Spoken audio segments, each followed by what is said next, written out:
Сайн байцгаана уу? Вебинарын хүндэт оролцогчдоо. Та бүхэндээ мэдчилж байгаадаа том баяртай байна. За ингээд бид өнөөдрийнхөө вебинарыг эхлүүлж байна. За та бүхэн маань биднийг харж байгаа, сонсож байгаа бол чатанд нэмэх тэмдэг тавина уу? Анастасия Бодрова буюу манай мэрэгжилтэн экспертийг бас харж байгаа бол та бүхэн нэмэх тэмдэг чатанд илгээнэ үү? Та бүхнийхээ Данамаг Маргарита гэдэг миний хувьд Amway компани Төв Азийн бүсийн сургалтын материал хариуцсан хүн байна. За өнөөдөр Healthy Weight Postbiotic буюу эрүүлжин постбиотик гэсэн вебинарт угтан авч байгаадаа баяртай байна. Тэгэхээр эрүүлжин гидснээс эхэлтгээ, гидсний эрүүл мэндээс эхлэлтэй гэх энэхүү сэдвийн талаар өнөөдөр ярилцах болно. Тэгэд та бүхэн маань чатанд одоо өнөөдрийнхаа сэтгэл одоо хэр таатай байгааг оноогоор үнэлээд бичнэ үү?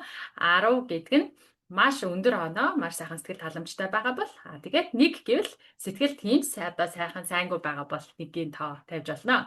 За хүчээсэн бүгдээрээ маш олуулаа цугласарсан байна. За өнөөдөр та бүхэн бүгдээрээ цаг гаргаад орж ирсэнд маш их баярлалаа. Тэгээд өнөөдөр инновац шингээсэн маш шинэлэг бүтээгдэхүүний талаар бид ярих гэж байна. Яг энэ бүтээгдэхүүн гидсний микробиом дэмжихээс гадна бодис солилцоог дэмждэг учраас хэвлийн өөхлөлтийг одоо багасгахад тусалдаг ийм гайхамшигтай бүтээгдэхүүн байгаамаа. За тэгэхээр юун түрүүнд манай эксперт одоо зөвлөхтөө үгээ шилжүүлэх болно. За тэгэхээр техникийн хэдхэн үгийг хэлье. За өнөөдөр та бүхэн казах, монгол, киргиз хэлний орчуулгыг сонсох боломжтой. За чатанд болон энэхүү дэлгэцнээ та бүхэн орчуулгын сугаар хэрхэн тохируулах талаар мэдээллийг харж байна. За хэрвээ казах хэлийг сонсох гэж байгаа бол франц хэлийг сонгох боломжтой. Киргиз хэлийг сонсох гэж байгаа бол герман хэл, немецкий гэснийг сонгох боломжтой. Монгол хэлийг сонсох гэж байгаа бол Japanese гэх сугийг сонсоорой. Хэрвээ та бүхэн вебинараа орчуулагтайгаар сонсох гэж байгаа бол Zoom аппликейшнээрээ холбогдорой. Шууд браузер дээрээсээ биш, аппликейшнээр холбогдоосой гэж хүсэж байна. Өнөөдрийн вебинарын хувьд хэд хэдэн дүгрэм баримтлахаар байгаа. За та бүхэн өөрийнхөө ойлголт сэтгэлдлийг чатанд илгээгээрэй. Ингэснээр бид маш сайхан одоо идэвхтэй харилцаа холбоо үүсгэж энэхүү вебинарт оролцох боломжтой юм аа. За та бүхэн баг зэрэг гацалт ажиглагдах юм бол баг зэрэг хүлээгээд байж хахад эргээд одоо орох ёстой юм шүү. За ингээд та бүхний өмнө өнөөдрийн гайхамшигтай спикер Анастасия Бодровага та бүхний өмнө хуурж байна. За ингээд чатанд та бүхэн гоё эмоц, сэтгэлээ хуваалцаарай. За энэ хүн болохоор Nutrilite брендийн эксперт хүн байгаа. За тэгээд нутригизенч мэрэгжлийн хоол зүйч 20 гаруй жилийн туршлагатай. За Nutrilite брендийн мэрэгжилтэн байна. За Анастасия сайн байна уу? За арай минь хүргэе хүндэт оролцогчтой. За тийм ээ Анастасия тантай уулзаж байгаадаа маш их баяртай байна. Бидэнтэй өнөөдөр энэхүү вебинараар уулзаж байгаа танд маш их баяртай байна. За тэгээд энэхүү вебинараар энэ гайхалтай бүтээгдэхүүний талаар ярих болсонд баярлалаа. За тэгэлгүй яхаа Маргарита баярлалаа. За энэ үдшийн мэндийг та бүхэнд бүгдэнд нь хүргэе. За өнөөдөр тун одоо гайхалтай ийм үйл ажиллагаа болох гэж байна. Яагаад гэвэл өнөөдөр бид шин бүтээгдэхүүний талаар авч хэлэлцэх гэж байна. За та бүхэн шинэ бүтээгдэхүүн гар дээрээ хүлээж авах маш их дуртайг мэднэ. За энэ бүтээгдэхүүн бол маш сонирхолтой, маш шинэлэг юм бүтээгдэхүүн байгаа. За ялангуяа миний хувьд одоо хоолны мэрэгжлийн хоол зүйч тийм ээ одоо хоол шин тэжээл судлаач хүний үүднээс яг ийм шин бүтээгдэхүүн яг энэ төрлийн бүтээгдэхүүнийг бас сонирхож судлах их дуртай. За тэгвэл энэ бүтээгдэхүүнийг бид нэр өнөөдөр зөвхөн үндэс суур одоо мэдлэгийг аваад зогсохгүй бас одоо 25 оны 12 дугаар сар 26 онд бас одоо олж мэдсэн шинэлэг мэдээллүүдээ хуваалцах болно. Тэгээ өнөөдөр энэхүү вебинар маш сонирхолтой, маш олон шинэлэг мэдээлэлээр дүүрэн байх болно гэдэгт итгэлтэй байна. Тэгээ та бүхний чатанд ирүүлж байгаа маш сайхан гал зүрх гэд маш олон эможинуудыг хараад маш их баяртай байна. За өнөөдрийн вебинарын хувьд хэд хэдэн зүйлийн талаар ярилцахаар байгаа. За энэ бүтээгдэхүүн маань яг хэвлийг, орчмын өөхийг багасгахад одоо чиглэсэн бүтээгдэхүүн учраас яг энэ талаар бид нар авч ярих болно. За үүнээс гадна таархалт илүү дэлжинг одоо яг асуудал ямар асуудал юм бэ гэдэг талаас нь авч үзнэ. За маш олон жилийн хугацаанд энэ асуудлыг мэдэж байгаа хэдий ч энэхүү асуудал шийдэгдэхгүй байна. Дэлхийд даяар маш их одоо энэхүү асуудал тархан тэлж байгааг бол харж байна. Тэгэхээр энэ талаар ярина. За үүнээс гадна гидсний микробиом буюу бичил орчны талаар ярина. За тэгээд пробиотик, пребиотик, постбиотикийн талаар ярилцах болно. Өнөөдөр постбиотик гэж шинэ бүтээгдэхүүний талаар бид авч ярилцах гэж байгаа учраас та бүхний одоо хувьд одоо өөр хооронд нь онцлогуудыг ойлгож, ялгаж салгах үүднээс ингээ бүгдийг нь тайлбарлаж өгөх болно. За үүний дараагаар бидний танилцуулж байгаа шинэ бүтээгдэхүүн Nutrilite-ийн Healthy Weight буюу эрүүлжин постбиотик гэсэн бүтээгдэхүүний талаар авч ярилцах болно. За ямар судалгаанууд явагдсан, яг энэ бүтээгдэхүүн яаж одоо үр дүнгээ өгдөг, яаж энэ бүтээгдэхүүнийг хэрэглэх юм гэд энэ бүх талаар дэлгэрэнгүй авч үзэх бол та бүхний зүгээс маш олон асуултууд төрж байгаа бах. Тэгэхээр тэр бүх асуултууд чинь хариулахыг оролдох болно. За үүний дараагаар бас одоо саяхан болж өнгөрсөн одоо бидний туршилтын нэг судалгаа байгаа. За тэр туршилтын судалгаагаа бид үр дүнгийн та бүхэндээ хуваалцах болно. За тэгээд сэдв хооронд бас нэг баг зэрэг завсарлага гаваад тэгээд та бүхнээс асуулт байх юм бол хариулахыг бодоод ингээд явах болно. Тэгэхээр бүгдээрээ харилцан холбоотой одоо ийм харилцаг яриа үрдүүлж тийм ээ энэхүү вебинараа явуулъя гэж бодож байна. За ингээд би презентацаа цааш нь нөгөө үргэлжлүүлээ тийм ээ. За тэгээ та презентацийн слайдыг эргүүлэх эрхийг нь өгчихсөн байж байгаа. Та оролдоод үзээрэй. За зарим тохиолдолд баг зэрэг хугацаа шаардагддаг байгаа. За болчихсон байна.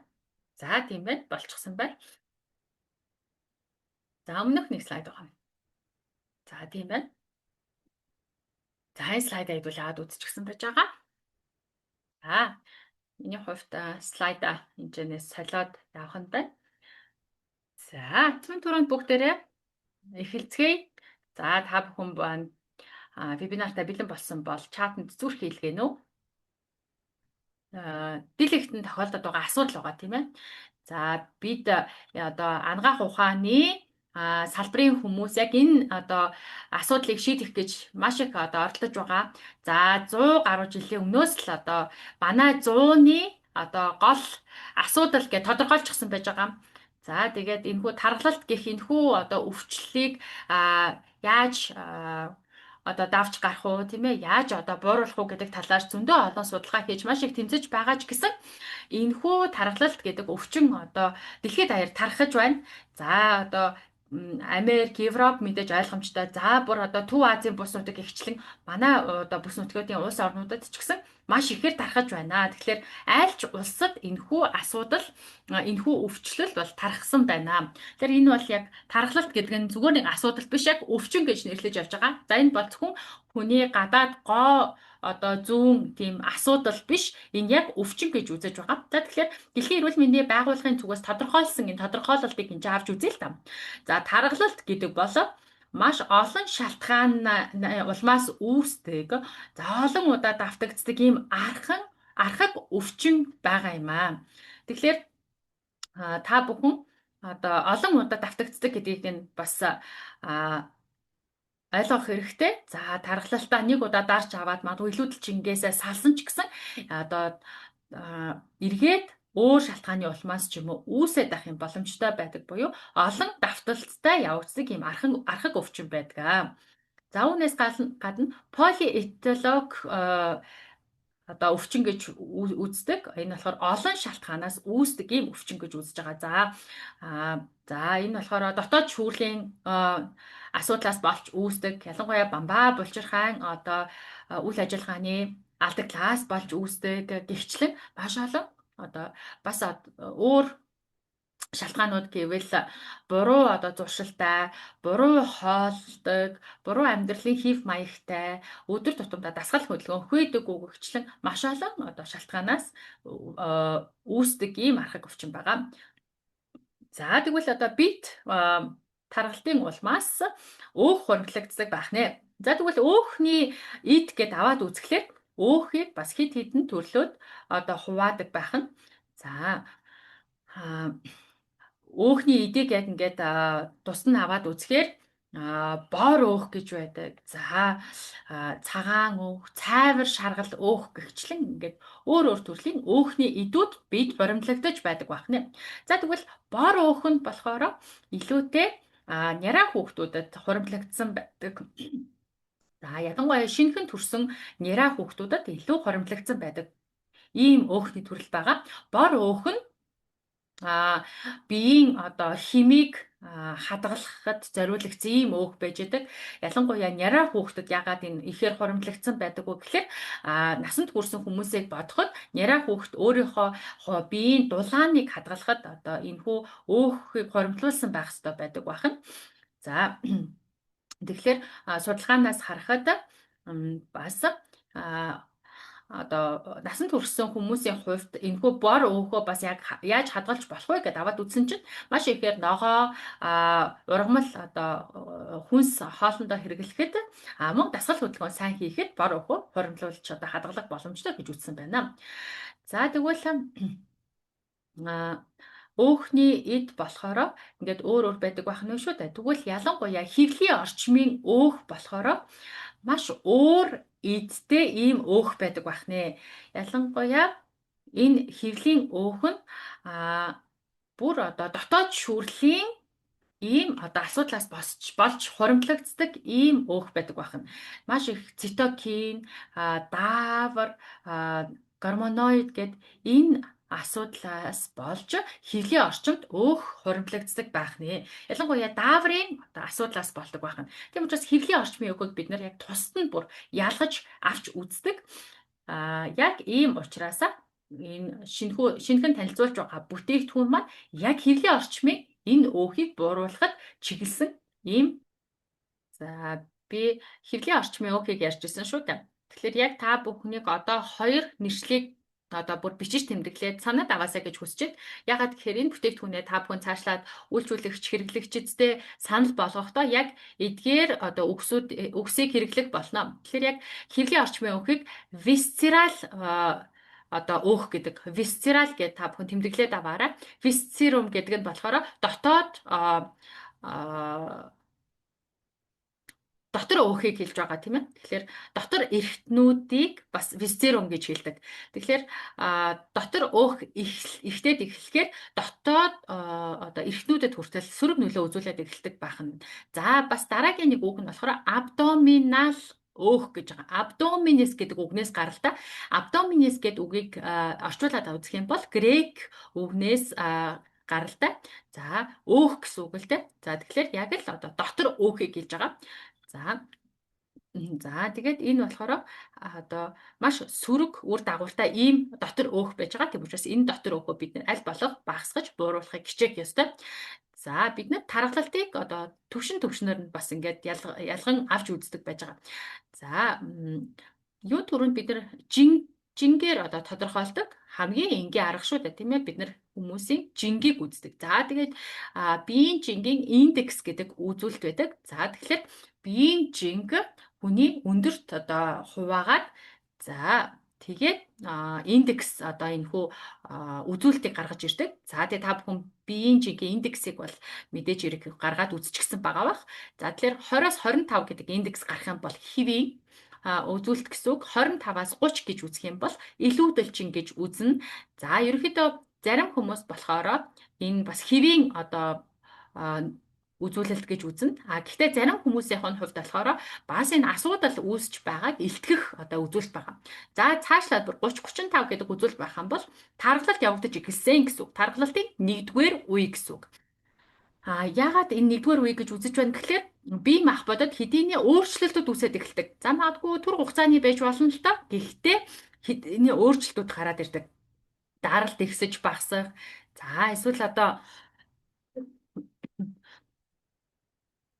үе мөч өвдөх гэдэг ч юм уу ийм одоо зүйлс гараад ирдэг. За тэгвэл энийг эргээд буцаагаад сайхан эрүүлж болгож авах боломжтой байж байгаа. За тэгвэл хоёрдугаар үе гэдэг нь 35-аас 40 гэдэг үзүүлэлт байж байгаа. За энэ болохоор зүгээр ч нэг одоо төр хугацааны даралт ихсэх асуудал биш, гипертензи гэдэг бүр даралт ихсэх одоо өвчлөлтөй одоо холбогдоод явчихдаг. За бүр одоо тархалтын төвшөнтэй гэдэг одоо онш 50 хүртэл ийм одоо үзүүлэлт гэсэн үг. За энд болохоор бие махбодод маш олон өөрчлөлт гараад ирдэг юм аа. Тэгээд 3 дугаар үе буюу 40-оос дээш ийм үзүүлэлт байж байгаа. За би та бүхэн дараагийн слайдн дээр өөр одоо хүмүүсийн онцлогуудыг авч үзнэ. За тэгэд яагаад ингэж онцлогуудыг авч үзэж байна гэхээр зөвхөн бид нар биеийн жиндээ анхаарад энэхүү үзүүлэлтээр тодорхойлоод ингээд зогсоож болохгүй юм аа. Зөвхөн биеийн жингээс гадна өөр маш олон үзүүлэлт байдаг. За мэдээж хэрэг жингээ үзэх нь зүйтэй. Гэхдээ зөвхөн жин үзээ зөвхөн энийгээр одоо дан ганц шийдэх боломжгүй байдаг юм аа. За зарим хүмүүс арай илүү жинтэй юм шиг хэрнээ одоо яг бие махбодын хувьд эрүүл одоо саруул байх нь би одоо зарим тохиолдолд биеийн жингийн индекс нь 28, 27 байх боломжтой. За энэ болохоор бодис солилцооны хувьд асуудалгүй эрүүл хүн гэж авч үздэг. За бүгдээрээ өөр төрлийн хүмүүсийг авч үзье л да. За биеийн жингийн индекс болохоор 24, 25 орчим байгаад хэвийн байгаад за тэгээд одоо хэмжээ болохоор өөхний хэмжээ маш бага, маш сайхан булчинтай. Тэгээд дасгал хөдөлгөөн хийдэг. За тэгээд инсулин мэдрэг тэгээд зүрх судасны эрүүл мэнд сайн ийм одоо бодис солилцооны хувьд эрүүл хүнийг авч үзэж байгаа маа. За тэгвэл дараагийнх нь хүний хувьд болохоор биеийн жингийн индекс нь болохоор 30-аас дээш байгаад байдаг. Гэхдээ бодис солилцооны хувьд уг нь бол эрүүл гэж харагдаж байна тийм ээ. За ингээд харахаар энэ хүн болохоор яг арьсан доорх өөхөн болохоор висцерал буюу тэрхүү хэрлийн өөхөө бодвол илүү их байдаг. Одоо нөх хэрлийн одоо муу өөх багтаа гэсэн үг. За булчин сайтай. За ийм хүн байж байгаа гэсэн үг. За тэгээд энэ хүн болохоор яг анхандаа ийм бие томтой буюу нөгөө яс томтой хүн гэж ярьдаг шүү дээ тийм ээ. За тэгвэл ийм хүмүүс болохоор том жинтэй юм шиг, их жинтэй юм шиг харагдаж байгаа ч гэсэн том биетэй учраас эрүүл гэж үздэг байх нь байна. Хэрвээ та бүхэн одоо над шиг ингэж гараа барьж аваад энэ одоо гарынхаа хэсгийг одоо бугуун хэсгээ ингээд эрхий хуруу болон дунд хуруугаараа тойруулаад аваад үзэх юм бол хэрвээ ингээд бүтэн ингээд хурж байх юм бол хэвээ байна гэсэн үг. Хэрвээ хүрхгүй байвал одоо баг зэрэг илүүдэл жинтэй гэж хэлж үзэж болно тийм ээ. За тэгэхээр энэ хүн шууд илүүдэл жинтэй гэж үзээд тийм ээ одоо өндөр жинтэй байна гэж үзээд тархалцтай гэж хэлэх нь одоо тодорхойлох боломжгүй байх нь шүү дээ. Тэгэхээр тэр хүн булчин ихтэй маш том одоо биеийн бүтэцтэй тэгээ инсулинд мэдрэг за тэгээ дасгал хөдөлгөөн сайн хийдэг маш булчинлаг ийм одоо яс томтой байх юм бол бас одоо бодис солилцооны хувьд эрүүл гэж авч үздэг байх нэ. За ийм хүмүүс болохоор нийт хүмүүсийн хувьд 10 орчим хувийг 10 орчим хувьд бүрдүүлдэг ийм хүмүүс байдаг байна.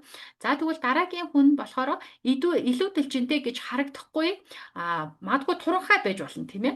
Ямар ч ингээд гаднаас нь харахад илүүдэл жингүү харагдаж болно.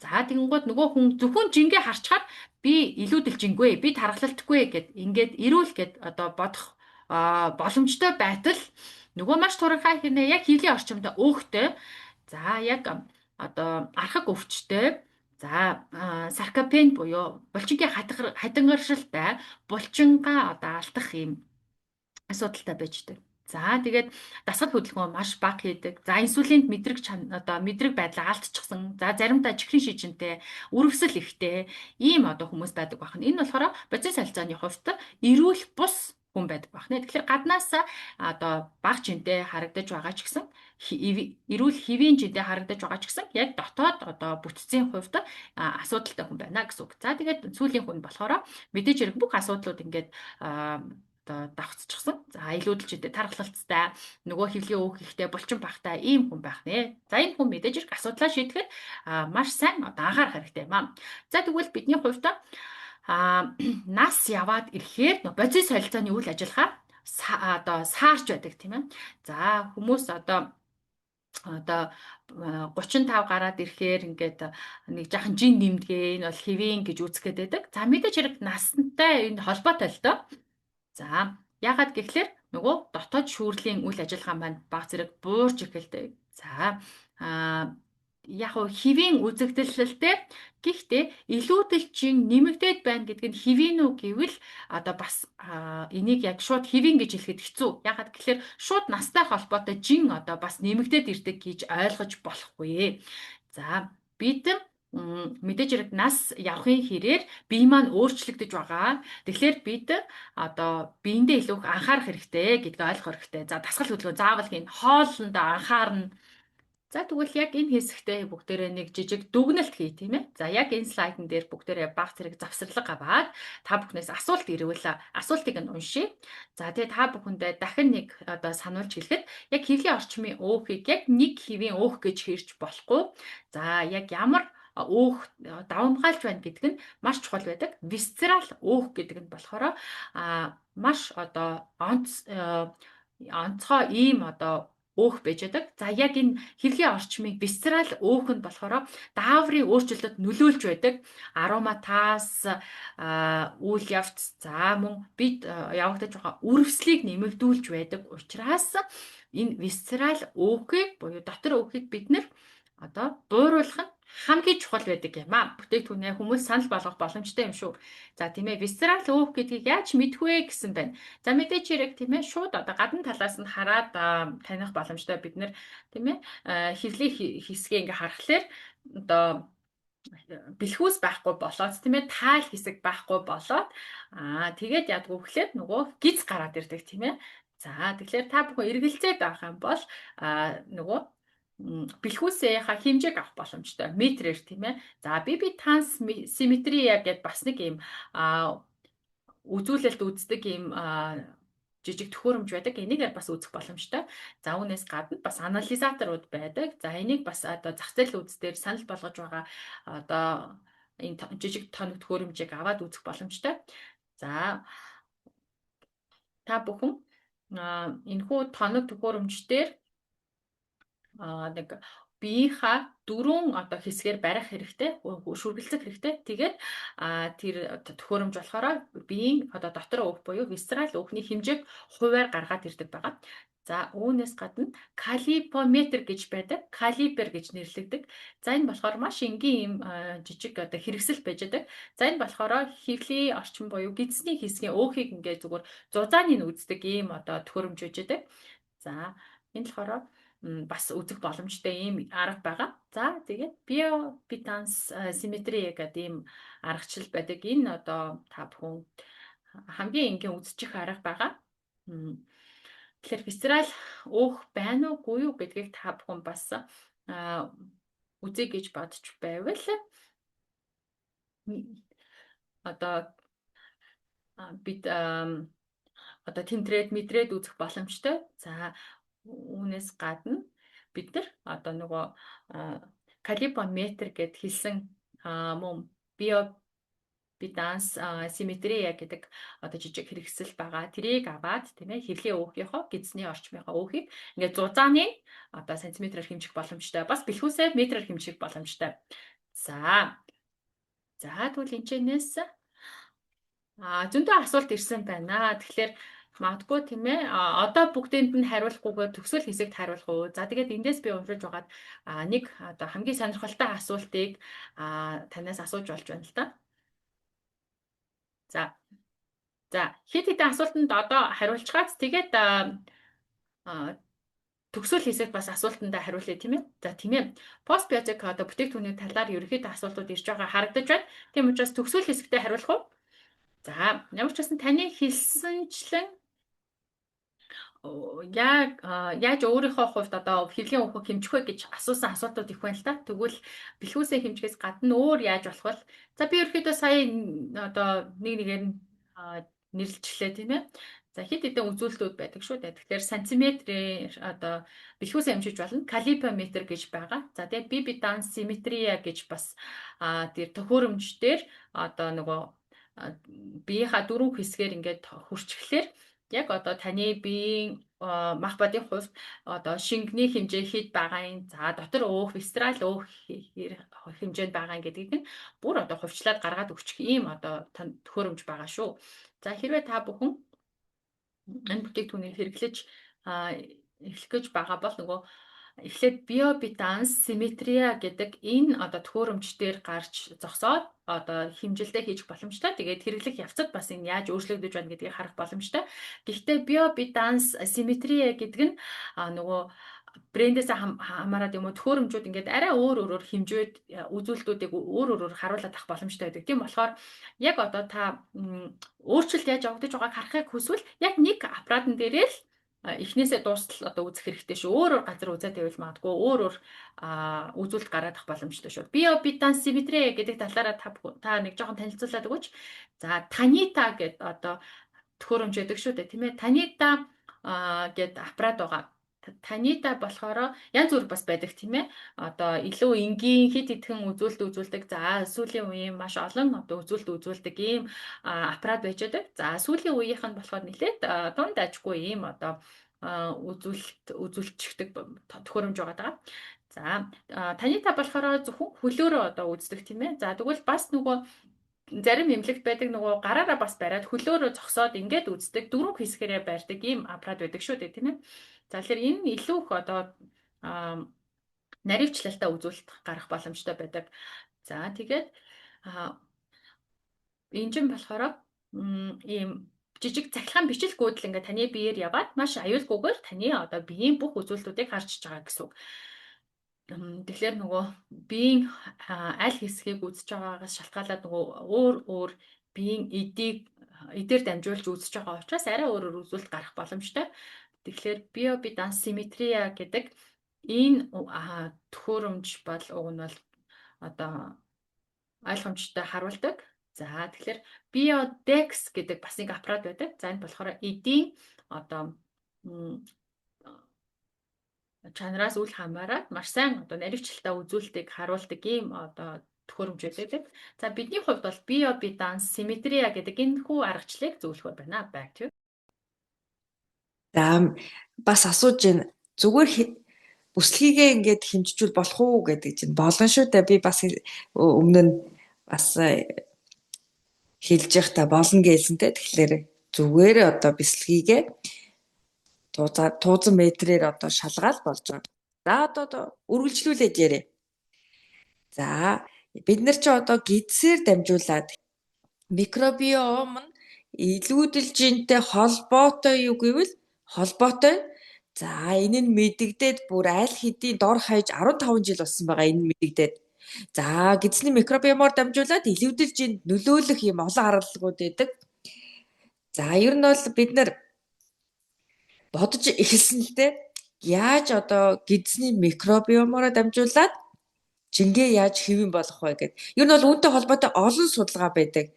За тэгэхээр эрүүл хүний микробиомыг илүүдэлжинтэй хүнд одоо уулгая гэдэг ингээд судалгаа хийсэн ба. Тэгтэл одоо сөрөг үр нөлөө гарсан. Яасан гэхээр за хүн болгон ч өөрийн гэсэн өвөрмөц микробиомтой байдаг. Яг нэг хурууны хээтэй адилхан гэсэн. Хүн болго өөрөөр хурууны хээтэй байдаг бол хүн болгон бас өөрөөр гэсэн онцгой өвөрмөц микробиом байдаг. Тэгэхээр эрүүл хүний микробиомыг авлаа гэхэд за сөрөг нөлөө гарах боломжтой. Эрүүл мэндэд сөргөөр нөлөөлөг, бүр эмнэлэгт хүргэх асуудал одоо гардаг. Тийм учраас бид нар одоо өөрсдийн микробиомоо дэмжих хэрэгтэй. Яг уу эрүүл хүний одоо нөө цусыг одоо бас авч болдог тийм үү. За тэгвэл микробиомыг эрүүл хүнээс авъя гэсэн чинь эерэг үр дүн гараагүй. Тийм учраас өөрсдийн эрүүл микробиомоо хөгжүүлэх хэрэгтэй байгаа. Бас өөр нэг юм судалгаа байсан. Энэ судалгаагаар яасан бэ гэхээр за яг хэвийн жинтэй байхад тусалдаг терматиаж гэдэг юм одоо ийм бактериудыг одоо судалж гаргаад тэрийг одоо өсгөё гэж одоо турсан байгаа. За энэ бактери нь болохоор яг германсе гэдэг бактери нь одоо ингээд дасгал хөдөлгөөн хийдэг хүмүүст илүү их байдаг. Хэвийн жинтэй хүмүүст илүү байдаг ийм бактери байгаа. За үүнээс гадна дасгал хийж байгаад бид нар ч одоо сүүн одоо хүчил ялгардаг тийм үү. За тэр нь сүүн хүчил ялгарч байгаа учраас энэ бактери нэмэгддэг ийм баталгаа одоо болсон судалгаанууд байгаа даа. Тэгэхээр одоо яг Германсиаг одоо агуулсан пробиотик бүтээгдэхүүнийг хийх гээд оролцсон. Тэгтэл үнэндээ бас ийм бүтээгдэхүүн гаргаж үзэх гэсэн ч үр дүн бол гараагүй. За тийм учраас өнөөдөр бид нэр маш юм онцгой бүтээгдэхүүн тухай ярих гэж байна. За энэ бүтээгдэхүүний тухай ярихаас өмнө за бас хэдэн зүйлийг тодорхой болгоё. Бид нар чи пребиотик, пробиотиктэйсэн тийм үү? За тэгвэл одоо энэ дээр постбиотик нэмэгдэж байна. Пре, про, постбиотик гэдэг. За тэгвэл энэ гурыг одоо та нар маань ингээд тогтоогоод одоо ингээд ялгаж салгаж сурах нь. За надад пробиотиктэй слайдыг маань гаргаад өгөөрэй.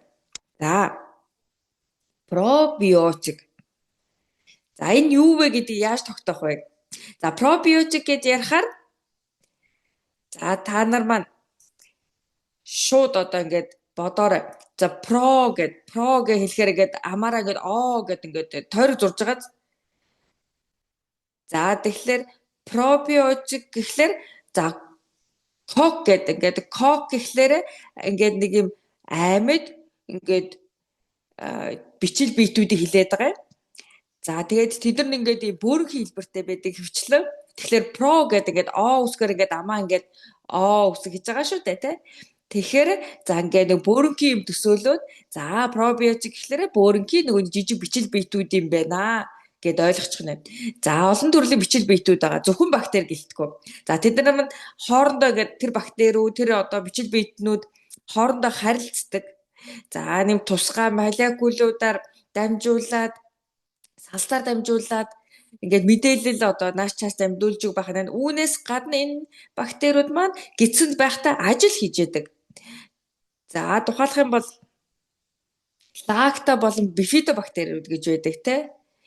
За тэд нар маань амин хүчлүүд, К аминдим, ПП аминдим энэ аминд нэмүүдийг нийлэгжүүлэхэд оролцдог. Гидсэнд байж байхдаа бидэнд ашигтай одоо ингээд үйл ажиллагаа хийж идэг гэсэн. За энэ ашигтай үйл ажиллагааг нь бид нэр баталгаад гаргачихсан. Тийм учраас бид нар пробиотикийг бүтээгдэхүүнээр одоо хэрэгэлдэг байгаа. За дараагийн слайд хараа. Пребиотик гэвэл тэгвэл юу вэ? За пре гэд хэлэхээр за та нар маань анзаараа та нарын одоо ингээд ам нь ингээд уруул ингээд хоёр тишээ сунж байгаа пре гэд. Тэгэхээр одоо пребиотик гэдэг чинь хүнсний эслэг багхгүй. Тэгэхээр одоо хүнсний эслэг нь ийм урт ингээ богоон шиг юм урт одоо бүтэцтэй байдаг. За тэгээд пребиотик нь олон төрлөө байдаг. За энүүлинч гэдэг юм ингээд богино гинжин бүтэцтэй байдаг. Эсвэл одоо глюкоманан гэдэг энэ урт гинжин бүтэцтэй одоо ийм олон янзын эслэгээс бүрддэг. За олигогалактос сахаридууд нь болохоор ийм дунд гинжин бүтэцтэй байдаг. За бид нар ч одоо нөгөө нэг ажилдаг хүнсний эслэгээр авдаг шүү дээ. За тэгэхээр пребиотик гэдэг нь эслэгүүд нь за амьд бактериудын хоол болж өгдөг байна. Тэгэхээр про болон пребиотикийг одоо хамтад нь бас хэрэглүүлэх зүгээр. Яагаад гэх юм бол бие бинийгээ энэ дэмжиж өгдөг. За пребиотик. За дахиад хэлье. Бактериудад зориулсан хоол гэсэн.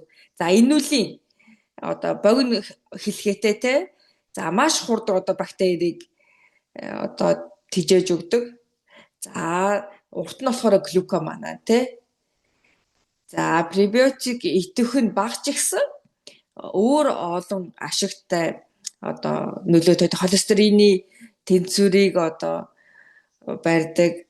За бас одоо ингээд сорбент байдлаар үйлчилдэг ийм одоо пребиотик байгаа. За дараагийн слайдыг мань гаргаад өгөөрэй.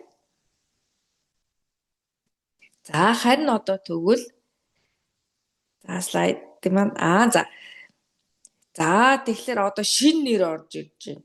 Постбиотик. За энэ юу гэж бодож байна та нар маань? За энэ болохоор идэвхгүй болсон. Одоо өөрөөр хэлэх юм бол одоо өвчихсэн бактери. За бактери маань одоо ингээд амьд биш ч гэсэн бидэнд бас ашиг тушаа өгж байдаг байна. За постбиотик нь одоо амьд биш бактериуд гэсэн. За тэгэхээр одоо ингээд бактери байгаа. Бактери хан гэдэг байгаа тий. Бактери хан. За хан дотор одоо ингээд бактерийн эргэтэнцрүүд байгаа. За тэгвэл энэ бактери нь амьгүй болсон ч гэсэн дотроо ингээ пептидүүд байгаа, нэг дохио өгдөг эсвүүд нь тэнцээ байгаа. За тэгэхээр үргэлжлүүлээд бидний биед нөлөөлөөд бидний биетэй ингээд харилцах холбоонд ороод байгаа гэсэн үг. Тэгээд биед ашигтай нөлөөгөө үзүүлэх боломжтой байна. За үүнээс гадна энэ бактери нь амьд байхдаа бас нэг тодорхой энэ бодисуудыг одоо ялгаруулж ирсэн байгаа. Богино гинжин бүтэцтэй тосны хүчил, за бутиратч гэдэг юм уу одоо ийм тосны хүчлүүд ялгаруулдаг гэсэн. За эдгээр нь болохоор бутират нь жишээлх юм бол одоо гидсний үйл ажиллагааг дэмждэг. За тэгэхээр бутират ялгаруулдаг одоо тэр тосны хүчлийг одоо боловсруулахад оролцдог энэ бактериуд биднэрт их хэрэгтэй байх нь шүү дээ. Тэгэхээр одоо тэр бактериудыг бид нар одоо метабиотикууд гэж нэрлэдэг. Мета гэхээр одоо бодис солилцоо нөлөөлж байгаа энэ бактериуд гэсэн үг. За энэ одоо хиллэгийг одоо яаж ойлгож болох вэ гэхлээр за метабиотик гэхлээр одоо ингээ бодис солилцоод оролцоно гэдэг чинь одоо нөгөө нэг өтгөн гадагшлах одоо биеийг цэвэрлэх тэр үйл ажиллагаанд оролцож байна л гэсэн. За тэгэхээр одоо ингээд амьд байхдаа ингээ бодис солилцоод ингээ нөлөөлдөг байсан энэ бактери чинь амьгүй болсон ч гэсэн одоо ингээ бид нар нөлөөлөд байх нь л та. Тэгэхээр постбиотикт метабиотикууд одоо амьгүй хэлбэрээрээ байна л гэсэн. За постбиотикийн найрлагад юу орж ийн бэ? За пептидүүд байна, тодорхой ферментүүд байна. За олон төрлийн полисахаридууд бас ингээд богино одоо хэлэхэд одоо юм тосны хүчлүүд байна тийм үү? За постбиотик гэхээр за эдгээр нь одоо яадаг вэ гэхээр юун түрүү бидний биед одоо дархлаагаар дамжуулан нөлөөж яадаг. Бидний дархлаа чинь за бас гидсэнд одоо хамгийн ихээр одоо агуулж байгаа тийм үү? Ер нь бол зарим тохиолдолд 70%, зарим тохиолдолд 80% нь одоо дархлааны одоо 70-80% нь гидснээс одоо хилдэгэ гэж ярьдаг.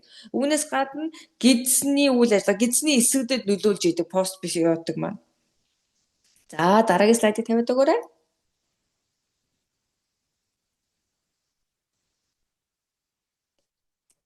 За тэгвэл одоо яг ийм шинэ бүтээгдэхүүнээ одоо ярихад өгөхөд ирж байна хэдүүлээ. За манай постбиотик нь болохоор PBL1 постбиотик пребиотик пробиотиктэй холбоотой нэг хэдэн асуулт байна. Тэрд хариулчаад таашаа үргэлжлүүлэх үү? За тэгээд. За нэг жоохон одоо завсалгаа аваад. За яг тэр саяны нэршлүүдээ бас нэг юм дахиад нэг одоо дүгнээд ингээд тодорхой болгоод ярив тийм үү. За тэгээ. За энэ чи яг саяны ярьсан хэсэгтэй холбоотой ийм асуулт байна. За энэ ч одоо ингэж хэлж байна. Пробиотикийг ер нь бол ингээд ойр орхон сольжих хэрэгтэй, өөрөөр одоо брендийг одоо бүтээгдэхүүн хэрэглэх хэрэгтэй гэсэн байна гэж байна. Яах вэ? Одоо яг юу өөрөөр гэдгийг юу хэлж байгаа юм болоо? Өөрөөр одоо штаммын бактери хэлж байгаа юм болов? Нэг тодорхой штамм бактери чинь тодорхой үүрэг үүсгэдэг. За нутрилайтын одоо бүтээгдэхүүн болохоор манай одоо тэр бүтээгдэхүүнд агуулж байгаа одоо штамм бактериуд нь олон төрлийн үйл ажиллагаа хийдэг байгаа. За гидсний үйл ажиллагааг дэмждэг.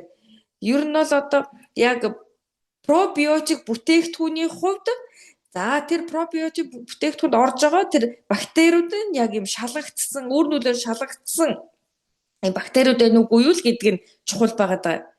За одоо жишээлх юм бол одоо ингээ олон төрлийн одоо судалгаанууд бий л дээ пробиотиктой холбоотой. За ингээд харахад за зарим одоо штамм бактериуд, зарим омгийн бактериуд нь бид сайнаар нөлөөлдөг бүр сөргөөр нөлөөлдөг байгаа. Тэгвэл нутрилайтын бүтээгдэхүүнийг харах юм бол яг тэр бүтээгдэхүүнд одоо би сайнаар нөлөөлөх тийм бактериуд нагалагдж байгаа. За биеийн дархлаанд одоо эсвэл микробиом сөргөөр нөлөөлөхөөргүй тийм бактериуд байгаа. За манай одоо Nutrilite брендийн бүтээгдэхүүнийг удаан хугацаанд хэрэглэх боломжтой. За шинжлэх ухааны нийгэмлэгийнхэн одоо ингэж ярьж байгаа юм л да. Яг өмнө нь болохоор ингээд пробиотик ингээд богино курсээр уух хэрэгтэй гэдэг юм бол одоо болохоор за нэг доор хойж 5-6 сая курсээр нь одоо энэ пробиотик бүтээгдэхүүнийг хэрэглэж болно гэж ярьж байгаа шүү. Ааха. За энэ ч бас ингэж асууж байна. За энэ бактериудыг хаанаас авсан юм бэ? Яаж одоо ингэж явж байгаад ингээд амьгүй болсон юм бактери юм бэ гэсэн байна. За тэгвэл яаж өгснгийг нь асууж байгаа юм байна. За энэ бактериудыг компани одоо үр хийсэн. За тэгээд халууны одоо боловсруулалтаар амьгүй итгэхгүй болсон байгаа ийм бактериуд. За ер нь постбиотик гаргана гэдэг бол маш юм үнэтэй процесс. Постбиотик гэдэг бол зах зээл дээр ер нь бол цоошин бүтээгдэхүүн. Яг одоо ангаахын салбартаа цоошин төрлийн бүтээгдэхүүн. За пребиотик пробиотик бол хэдэн 10 жил одоо бид нар хэрэглээд явсан бүтээгдэхүүнүүд байгаа тийм үү. Одоо бол постбиотик гэхлээр цоошин төрлийн бүтээгдэхүүн байгаа. Нилээд юм өртөгтэй. Яг гэх юм бол постбиотикийг нийлэгжүүлж гаргана гэдэг бол маш амаргүй үйл явц. За бактерийг эхлээд одоо өсгөх хэрэгтэй байгаа. Нэг тодорхой нөхцөлийг бүрдүүлнэ гэсэн. Үргэлжлүүлээд энэ бактериудаа маш зүгээр идэхгүй болох хэрэгтэй. Одоо амьгүй болох хэрэгтэй. За ингээд зөв аргаар идэхгүй болгож иж бид нар тэр ашигтай нөлөөг нь хадгалж үлдээд байгаа юм. За постбиотикууд нь бас дотроо ялгаатай бий. Өөр төрлийн бактери байж болно гэсэн. Тэгэхээр өнөөдөр тэгвэл бас хэдүүлээ Nutrilite брендийн бүтээгдэхүүн нь яг ямар одоо бактерийг агуулж байгаа юм бэ гэдгийг бас ярих юм байна. Зүгээр нэг одоо бифидобактер гэдэг ингээд орчихгүй те. За манай одоо бактериудын нэрийг харах юм бол овог нэр бас байгаа те. Одоо слайдууд дараагийн слайдуудаар харагдана. За тэгэхээр одоо манай бүтээгдэхүүнд агуулгадж байгаа яг энэ бактери нь яг онцгойлон дотор өөхлөлтөд нөлөөлөх боломжтой. Өөр ямар ч бактери яг ийм нөлөөг одоо үзүүлэхгүй. Яг энэ тодорхой төрлийн бифидобактери нь яг дотор өөхийг багасгах нөлөөтэй байх нь. Энийг одоо судалгаагаар илрүүлж гаргаж ирээд яг энэ одоо бүтээгдэхүүн зориулаад өсвөрийг хийгээд бүтээгдэхүүнээ боловсруулсан байна. За тэгвэл яг энэ асуултаар дамжуулаад яг энэ сэдвүүрийг оръё те. За ер нь бол бүтээгдэхүүнтэй холбоотой олон асуултаа тэгэхээр яг бүтээгдэхүүн оръё те. За тэгээ. За яг одоо шинэ бүтээгдэхүүнээ одоо хүсэн хүлээсэн шинэ бүтээгдэхүүнээ талаар ярилцъя. За дараагийн слайдыг гаргаад өгөөрэй.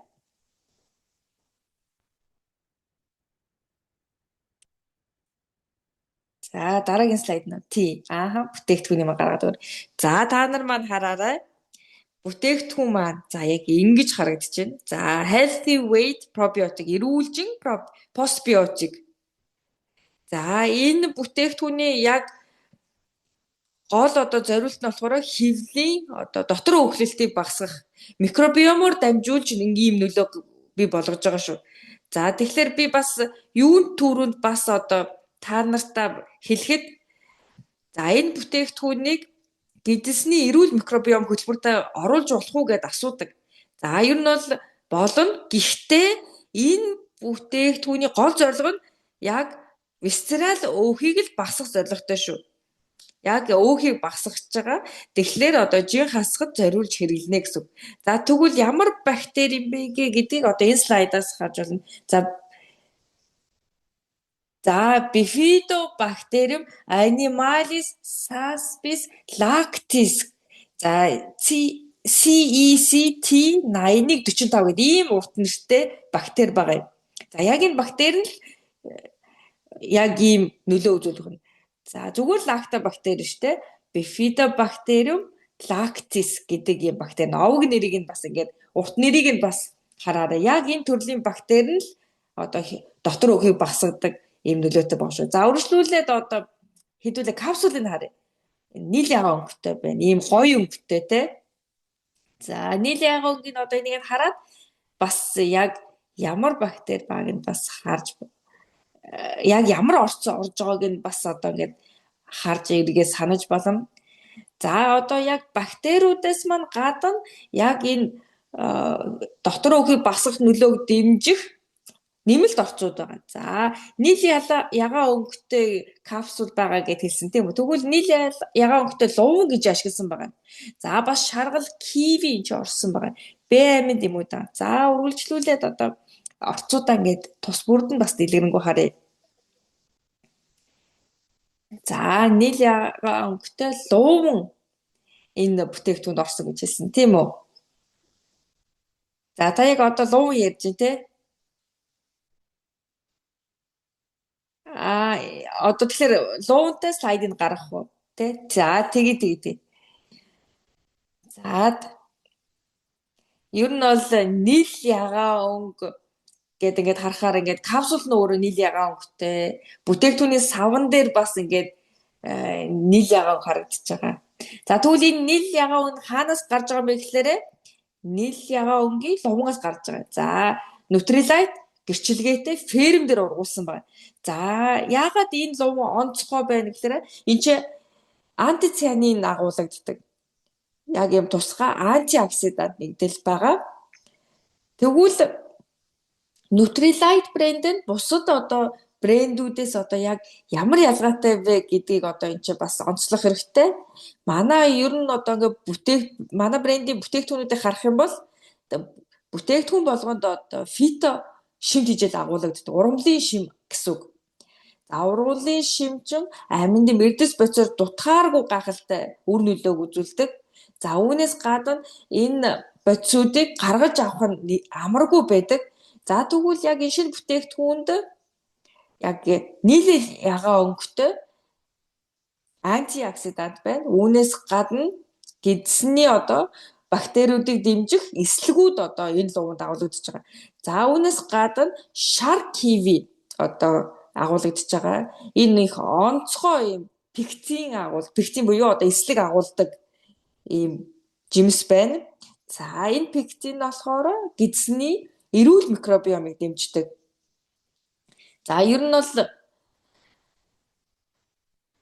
яг одоо ингээд постбиотикууд нь болохоор угаасаа идэхгүй болсон учраас тэдэрд бол тижэл хэрэггүй. Гэхдээ бидний гидсэнд байгаа амьд бактериудад ийм одоо тижэл болох хэрэгтэй шүү дээ, тийм. За Б бүлгийн амин дэмүүд гэж байна. Рибофлавин болон пантотены хүчил. Өөрөөр хэлбэл B2 болон B5 амин дэмүүд энэ чинь агуулгадж байгаа. За бид нар чинь бодис солилцоогоо дэмжих хүсэж байгаа тийм. Өөрөөр хэлэх юм бол өөх тос уурэг нүүрс усаа хурдан одоо боловсруулахын тулд за бодис солилцоогоо хурдасгах хэрэгтэй. Үүний тулд B амин дэмэд хэрэгтэй болоод байгаа. За тийм учраас за энэ постбиотик бүтээгдэхүүнд юу төрөнд одоо за тэр нөгөө нэг идэхгүй бас одоо бактери маань байгаад байгаа юм тийм үү. За үүнээс гадна дэмжих орцууд ороод байна. За үүнээс гадна энэ бүтээгдэхүүн маань бидний биед яаж нөлөөлдөг вэ гэдгийг механизмыг харах хэрэгтэй байгаа.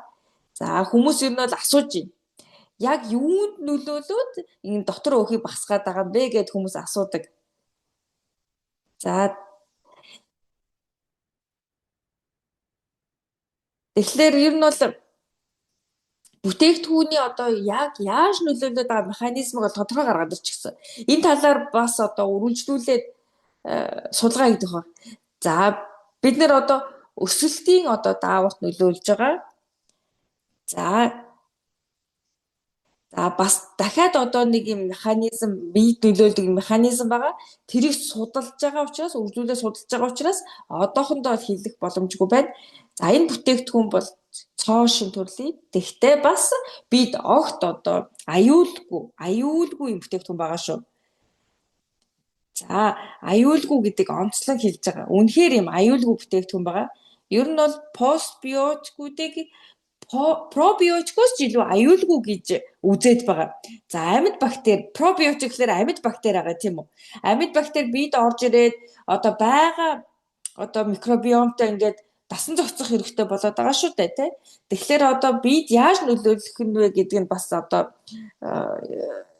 зарим талаар одоо бид нар бас хэлхийн аргагүй тийм үр нөлөө гарах боломжтой. За тэгвэл постбиотик гэдэг чинь амьгүй болчихсон бактериуд учраас бид ороод одоо байгаа аль хэдийн гидсэнд байгаа одоо бактериудтай яаж харилцах болоо гэдэг дээр санаа зовох хэрэггүй. За үүнээс гадна аутоиммун одоо асуудал үүсэх үү гэд ингээд хүмүүс асууж ирсэн. За би одоо энэ төр баттай хэлэхэд үнэхээр аюулгүй бүтээгдэхүүн байгаа. За би өөрөө бол ингээд бас аутоиммун өвчтөй байсан хүн шүү дээ тий. Тэгээ би өөрөө хэрэглээд одоо үр дүнгээ харчихсан. Тэгэхээр яалтчгүй үнэхээр ийм аюулгүй бүтээгдэхүүн байгаа юм. За үүнээс гадна жин одоо хасах ийм олон бүтээгдэхүүнүүд байдаг тийм үү. За Тэгэхээр одоо та нар ер нь бол ямар бүтээгдэхүүнүүд байдгийг мэдчихэл байгаа х тийм үү? За тэгтэл одоо яг тэр одоо жин хасахад зориулагдсан тэр өөр бусад бүтээгдэхүүнүүд бол бид бас ийм сөрөг нөлөө үзүүлээд байдаг тийм үү? За тэгвэл постбиотикт болохоор үр одоо ингээд эрг үр нөлөө нь байдаг, сөрөг үр нөлөө байхгүй. За тэгээд ингээд 20 жилийн одоо туршлагатай яг өөрөө илүүдэл жинтэй байсан одоо ийм эмч хүн байдаг.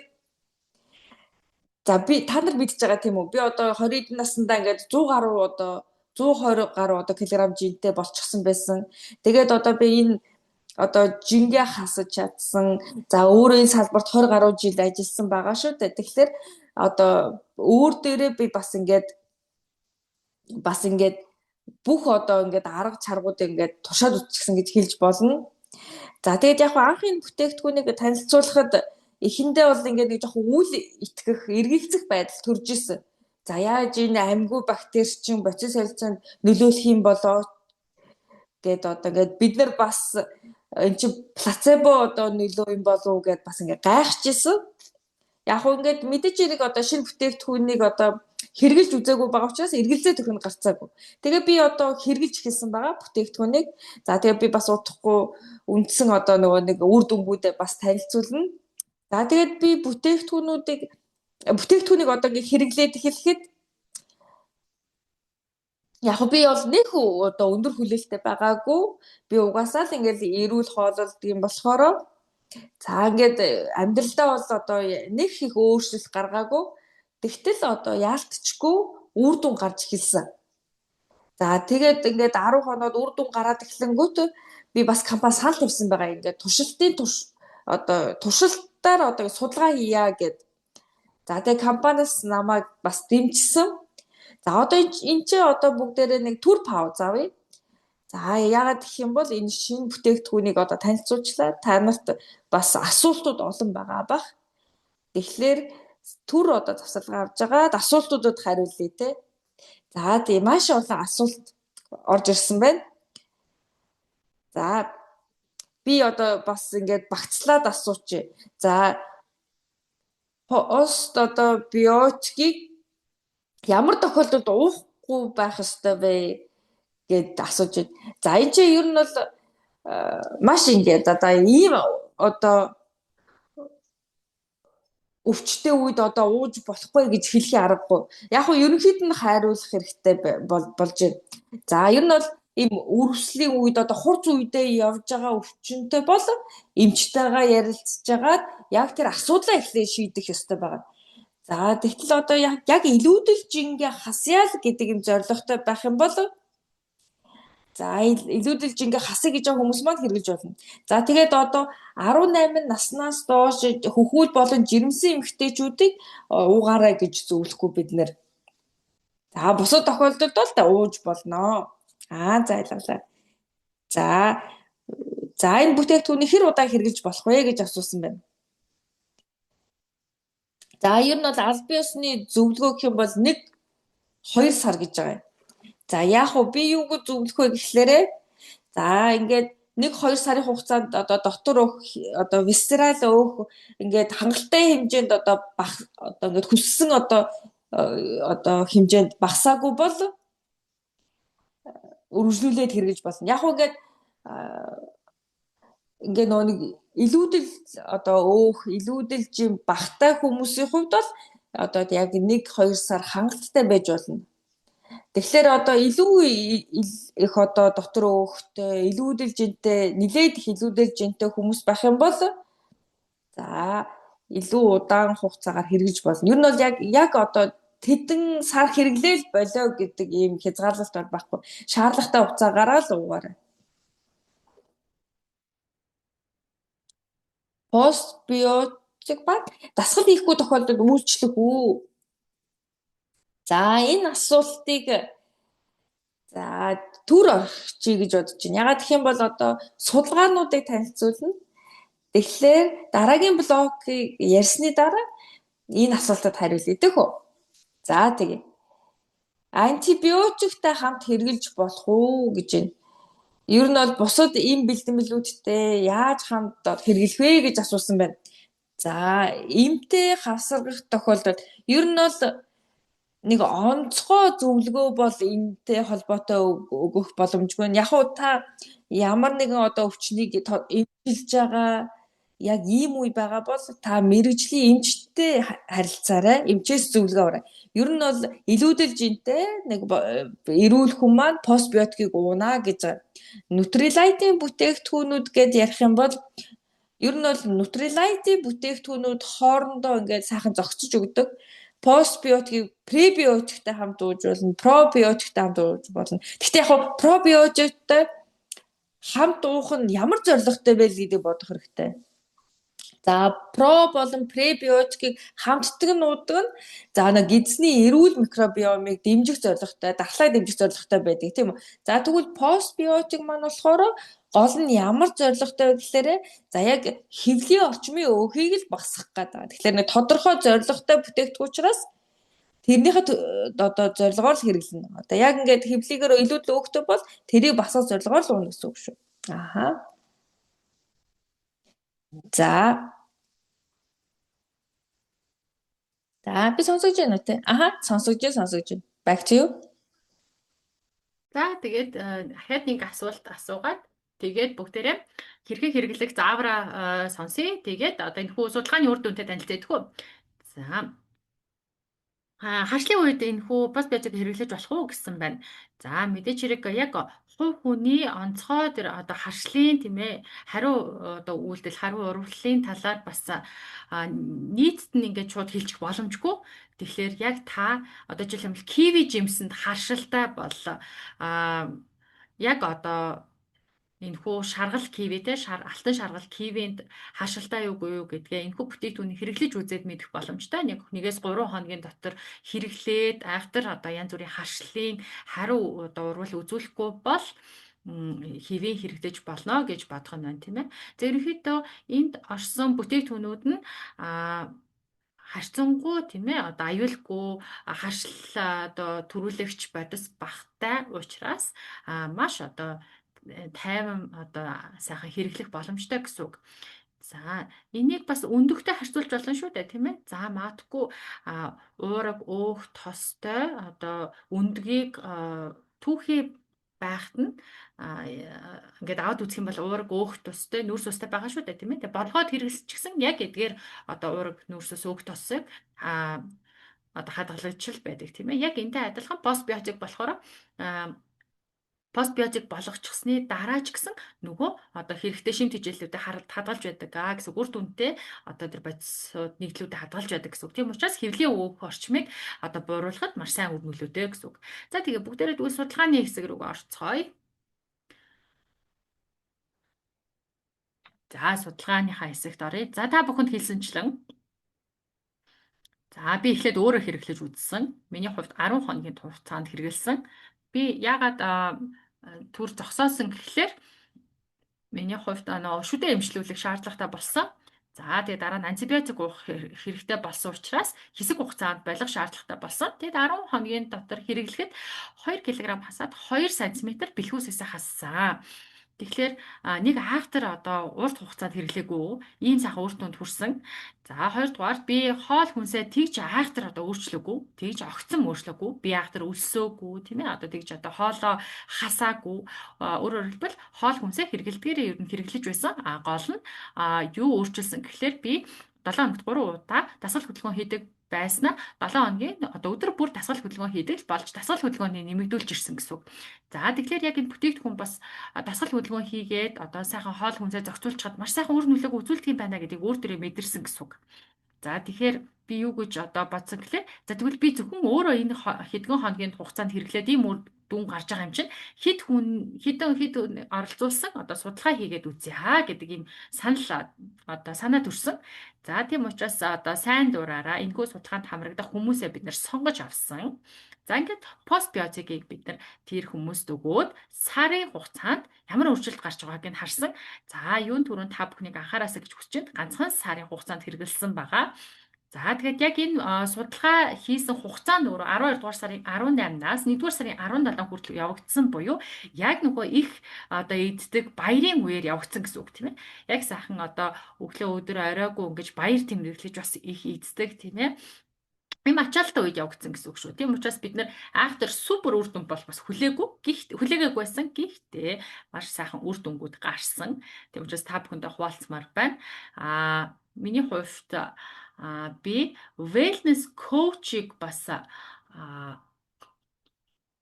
энэхүү одоо судалгаанд хамруулсан. За тэгээд яг энэхүү урьдчилан сэргийлэх ангаах ухааны одоо энэхүү судалгаанд маш сайхан оролцсон.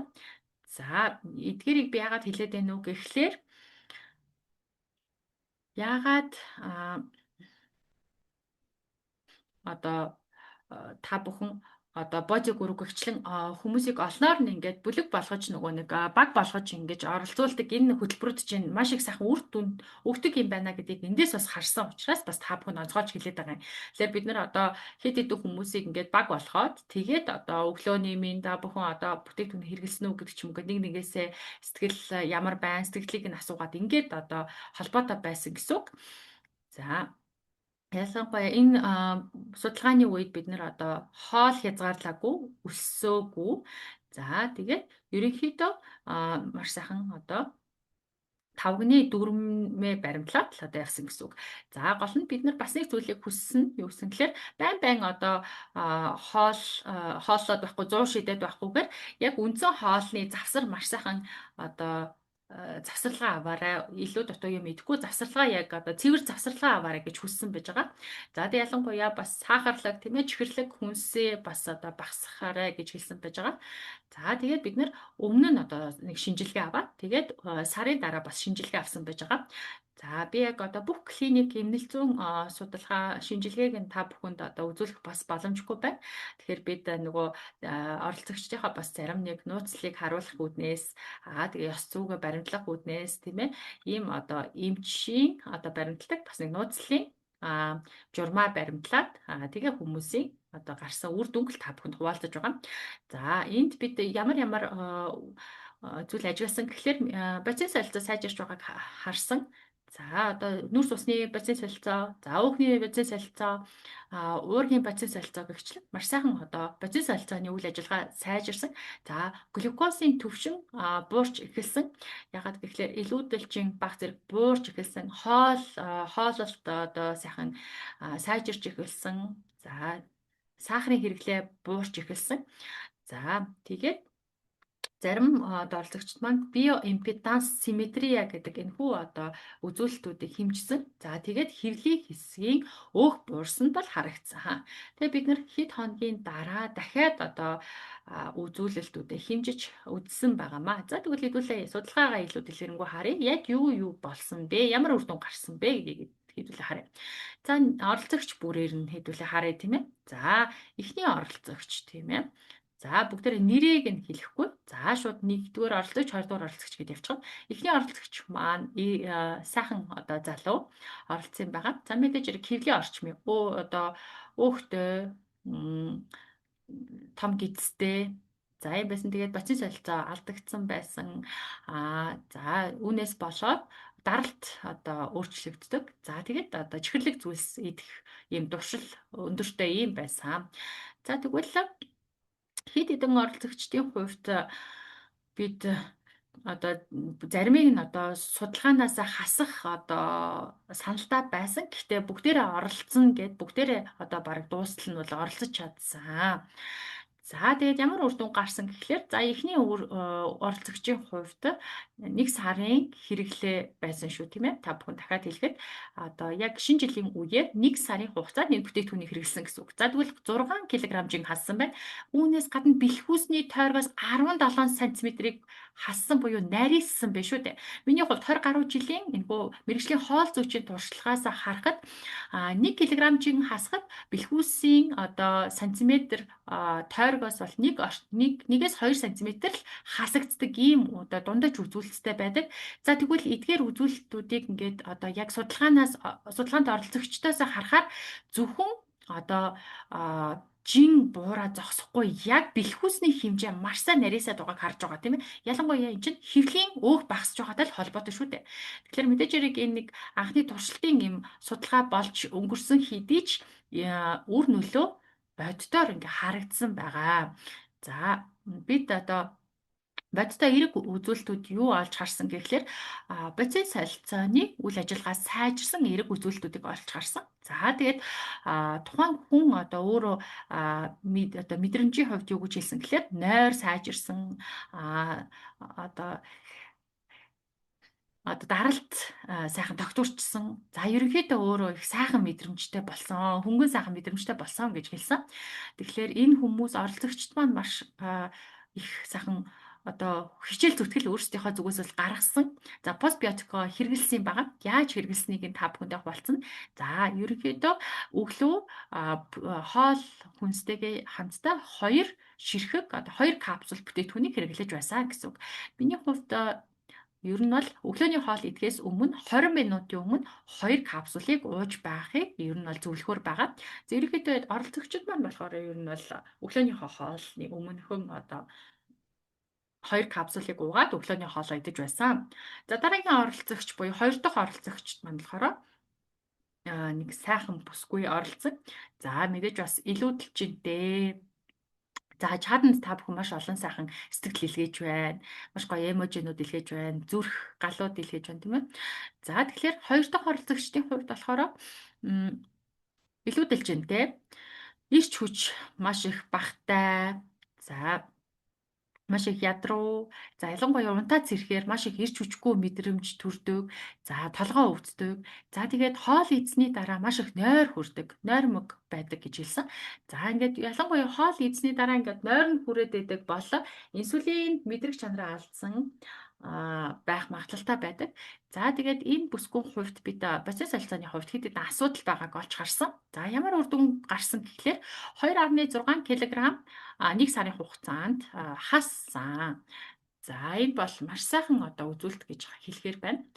За ерөнхийдөө энэ болохоор нэг автор тийм ээ жингээ хин нь илүү хамгийн ихээр хасах вэ гэдэг одоо уралдаан байгаагүй шүү дээ. Хүн болгон өөртөө одоо эвтэйхэн одоо тата байдлаар л ингээд хэрэглээд өөрийнхөө амьдралын хэв маягаараа одоо яваад ингээд явсан байгаа. За ерөнхийдөө дэлхийн эрүүл мэндийн байгууллагын зүгээс сардаа ер нь нэг 2 кг орчим жин хасвал яг сайхан одоо дундаж үзүүлэлтэй гэж зөвлөсөн байдаг. Тийм учраас одоо та бүхэн илүү өндөр жин хасна гэж заавал яарах ерөөсөө хэрэг байхгүй.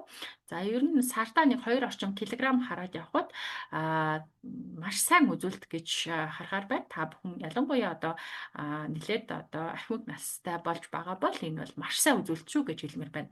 За тэгээ 2.6 кг жин хассан ч гэсэн бэлхүүсний тойргоос 11 см одоо нарийсан байх шүү дээ.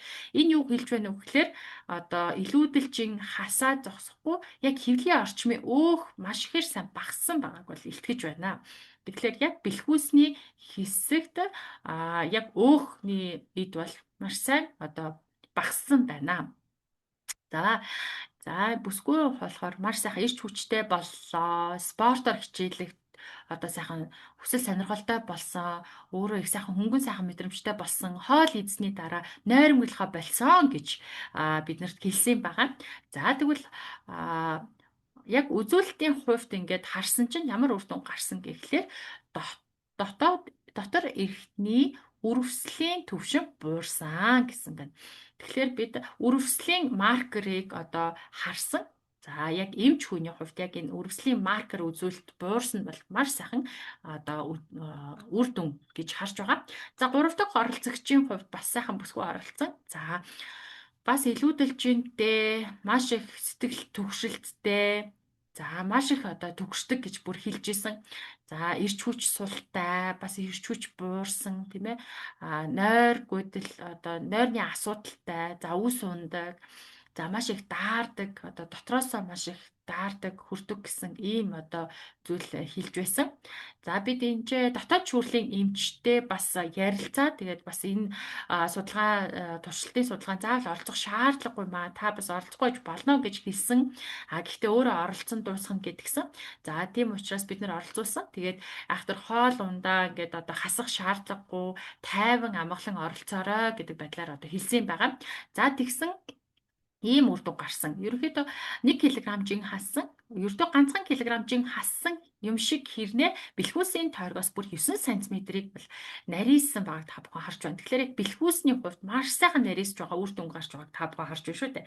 Тэр энэ бол маш одоо сонирхолтой ийм өөр нөлөө гараад байгаа л да. Миний хувьд ч гэсэн яг л постбиотик яг бэлхүүсний тойрогт яаж нөлөөлж байгааг эндээс харж байна. За өөрийнхөө зүгээс энэхүү бүсгүй маань нойр сайжирсан гэж хэлсэн. Сайхан сэтгэл одоо санаа сайхан болсон гэж хэллээ. За ерөнхийдөө бас их сайхан хөнгөн сайхан болсон гэсэн. За тэгээд бид бас өөр юу гэж харсан гэхээр за гидсний микробиом буюу бичил орчны хувьд ямар байгаа, нөхцөл байдал ямар байгаа, за хол боловсруулах үйл явц ямар байгаа гэдгийг харах одоо хэд хэд үзүүлэлт байдаг. За тэгвэл ерөнхийдөө яг энэ бүсгүй хувьд бид юу олж харсан гэхээр яг хол боловсруулах үйл ажиллагаа сайжирсан байгааг харсан. За нөгөө сайн боловсроогүй тэр одоо хоол хүнсний үзүүлэлт буурсан байна. За тэр сайн одоо боловсроогүй хүнсний эслэгийн хэмжээ буурсан гэвчлэн хол боловсруулалт бол маш сайжирсан гэсэн үр дүн бол харагдсан байна. За дараагийн оролцогч байна. За дараагийн оролцогч бас илүүдэлжинтэй. За энэ бас их сэтгэл түгшдэг. За тэгээ цаагарч чихэр одоо амттай зүйл хидэх дуртай. За тэгээд ерөөс нөгөө хоолны дуршлаа хянаж чаддггүй маш ихээр одоо хэтрүүлж ийддэг ийм одоо бүсгүй оролцсон. За тэгээд энэ бүсгүйн хувьд дасгал хөдөлгөөн одоо хийгээрэй гэж хэлэхэд бас амаргүй байсан. 3 одоо хүүхэдтэй. За тэгээ хүүхдүүд чинь одоо бага настай байхад нилээд одоо анхаарал халамж шаардна тийм ээ. Тэгээ ялангуяа баярын одоо сар болж байгаа учраас нилээд одоо завгүй. Тэгэхээр дасгал хөдөлгөөн банк хийх юм боломжгүй байсан. Гисэн хідээж постбиотикийг хэрэглээд 1 сарын хугацаанд 2.3 кг хассан. Тэгээд бэлхүүсний тойргоос 8 см хассан байна. За бүсгүйн хувьд нойр нь сайжирсан, за эрч хүчтэй болсон, сэтгэл санаа сайжирсан, за спортоор хичээллэх хүсэл одоо эрмэлзэлтэй болсон, ерөнхийдөө их сайн сайхан мэдрэмж төрөх болсон гэсэн байна. За тэгээд 5 дахь оролцогч маань болохоор бас илүүдэлжинтэй эрч хүч, энерги одоо багтай ийм одоо бүсгүй оролцсон. За энэ бүсгүй болохоор бас одоо оролцоод бусдыгаа бас сайхан дэмжсэн. За бүгдээрээ их сайхан нэг урам зоригжуулж байсан. За үр дүнгийн хувьд 5 дугаар оролцогч маань 5 кг хассан. За бэлхүүсний тойргоос 12 см хассан байна. За тийм ээ та бүхэн зүрх одоо чатанд дэлгээж болно шүү. Үнэхээр одоо маш гайхалтай сайхан үр дүн гарсан байгааг эндээс харж байна шүү дээ. За энэчнээс та бүхэн харж байгаачлан яг одоо эд эргэтэн тогтолцооны өрөвсөл буурсан байгааг харж болж байна. За яг үр дүн дээр энэ бол харагдсан. За өөрөө маш сайхан ирч хүчтэй болсон, энерги ихтэй болсон, маш сайхан сэргэг, цаваа болсон гэж одоо хэлсэн байгаа. Тэгэхээр иймэрхүү үр дүнг бид нэр одоо эдгээр оролцогчдоос одоо ажилласан юм байна.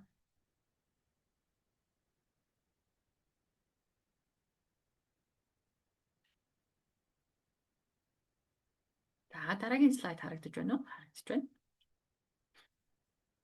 За тэгэхээр бид үүнээс юу гэж дүгнсэн бэ гэхлээр за өөрийнхөө зүгээс эхлээд хэлье. За энэ бол ид эдийн одоо ганц үрэл гэж хэлж болохгүй тийм ээ.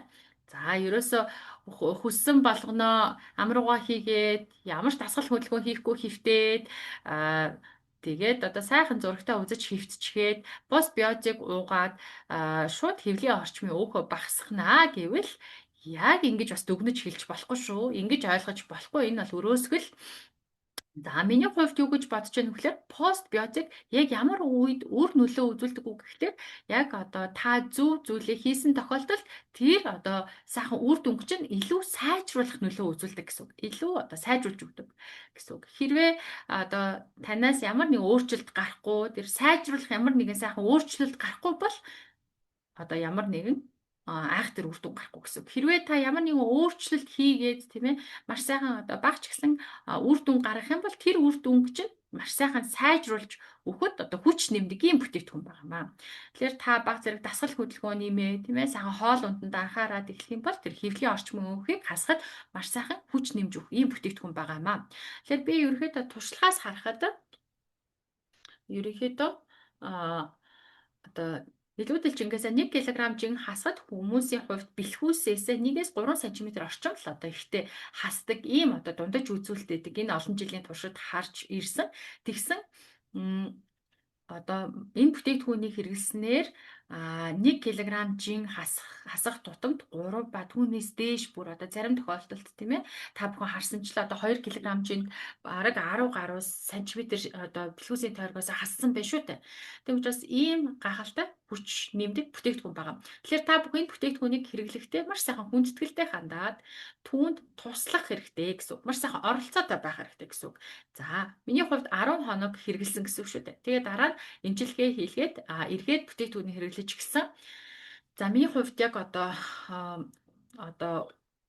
харахаар баг зэрэг дунд нь тасалдуулахаар үр нөлөө нь багасчих уу гэж харсан. Тэгэхээр та постбиотик уух гэж байгаа бол бүр өөрөө маш сайн бэлдээрээ. Эхлээд урдчлан бэлтгэлээ базаах хэрэгтэй. За хоол хүнсээ сайхан зэгцлэх хэрэгтэй гэдэг утгаараа нөгөө одоо хоол хадгалдаг хөргөчөөж хэлэх юм бол сайхан зэгцлэх хэрэгтэй тийм ээ. Нөгөө зөв хүнсээ авсан байна уу тийм. Яг одоо постбиотикоо хэрэглээд гэсэн маргааш нь хөргөчөө онгойлгосон чинь хангалттай сайхан нөгөө хүнс ногоо ч байна уу, жимс ногоо ч байна уу тийм ээ. Тэгсэн чинь эсрэгээр нөгөө маш их махтай хоол юм уу марууч одоо заримг байгаад байна уу гэдгээ маш сайхан хянах хэрэгтэй. Энийгээ бэлдэх хэрэгтэй.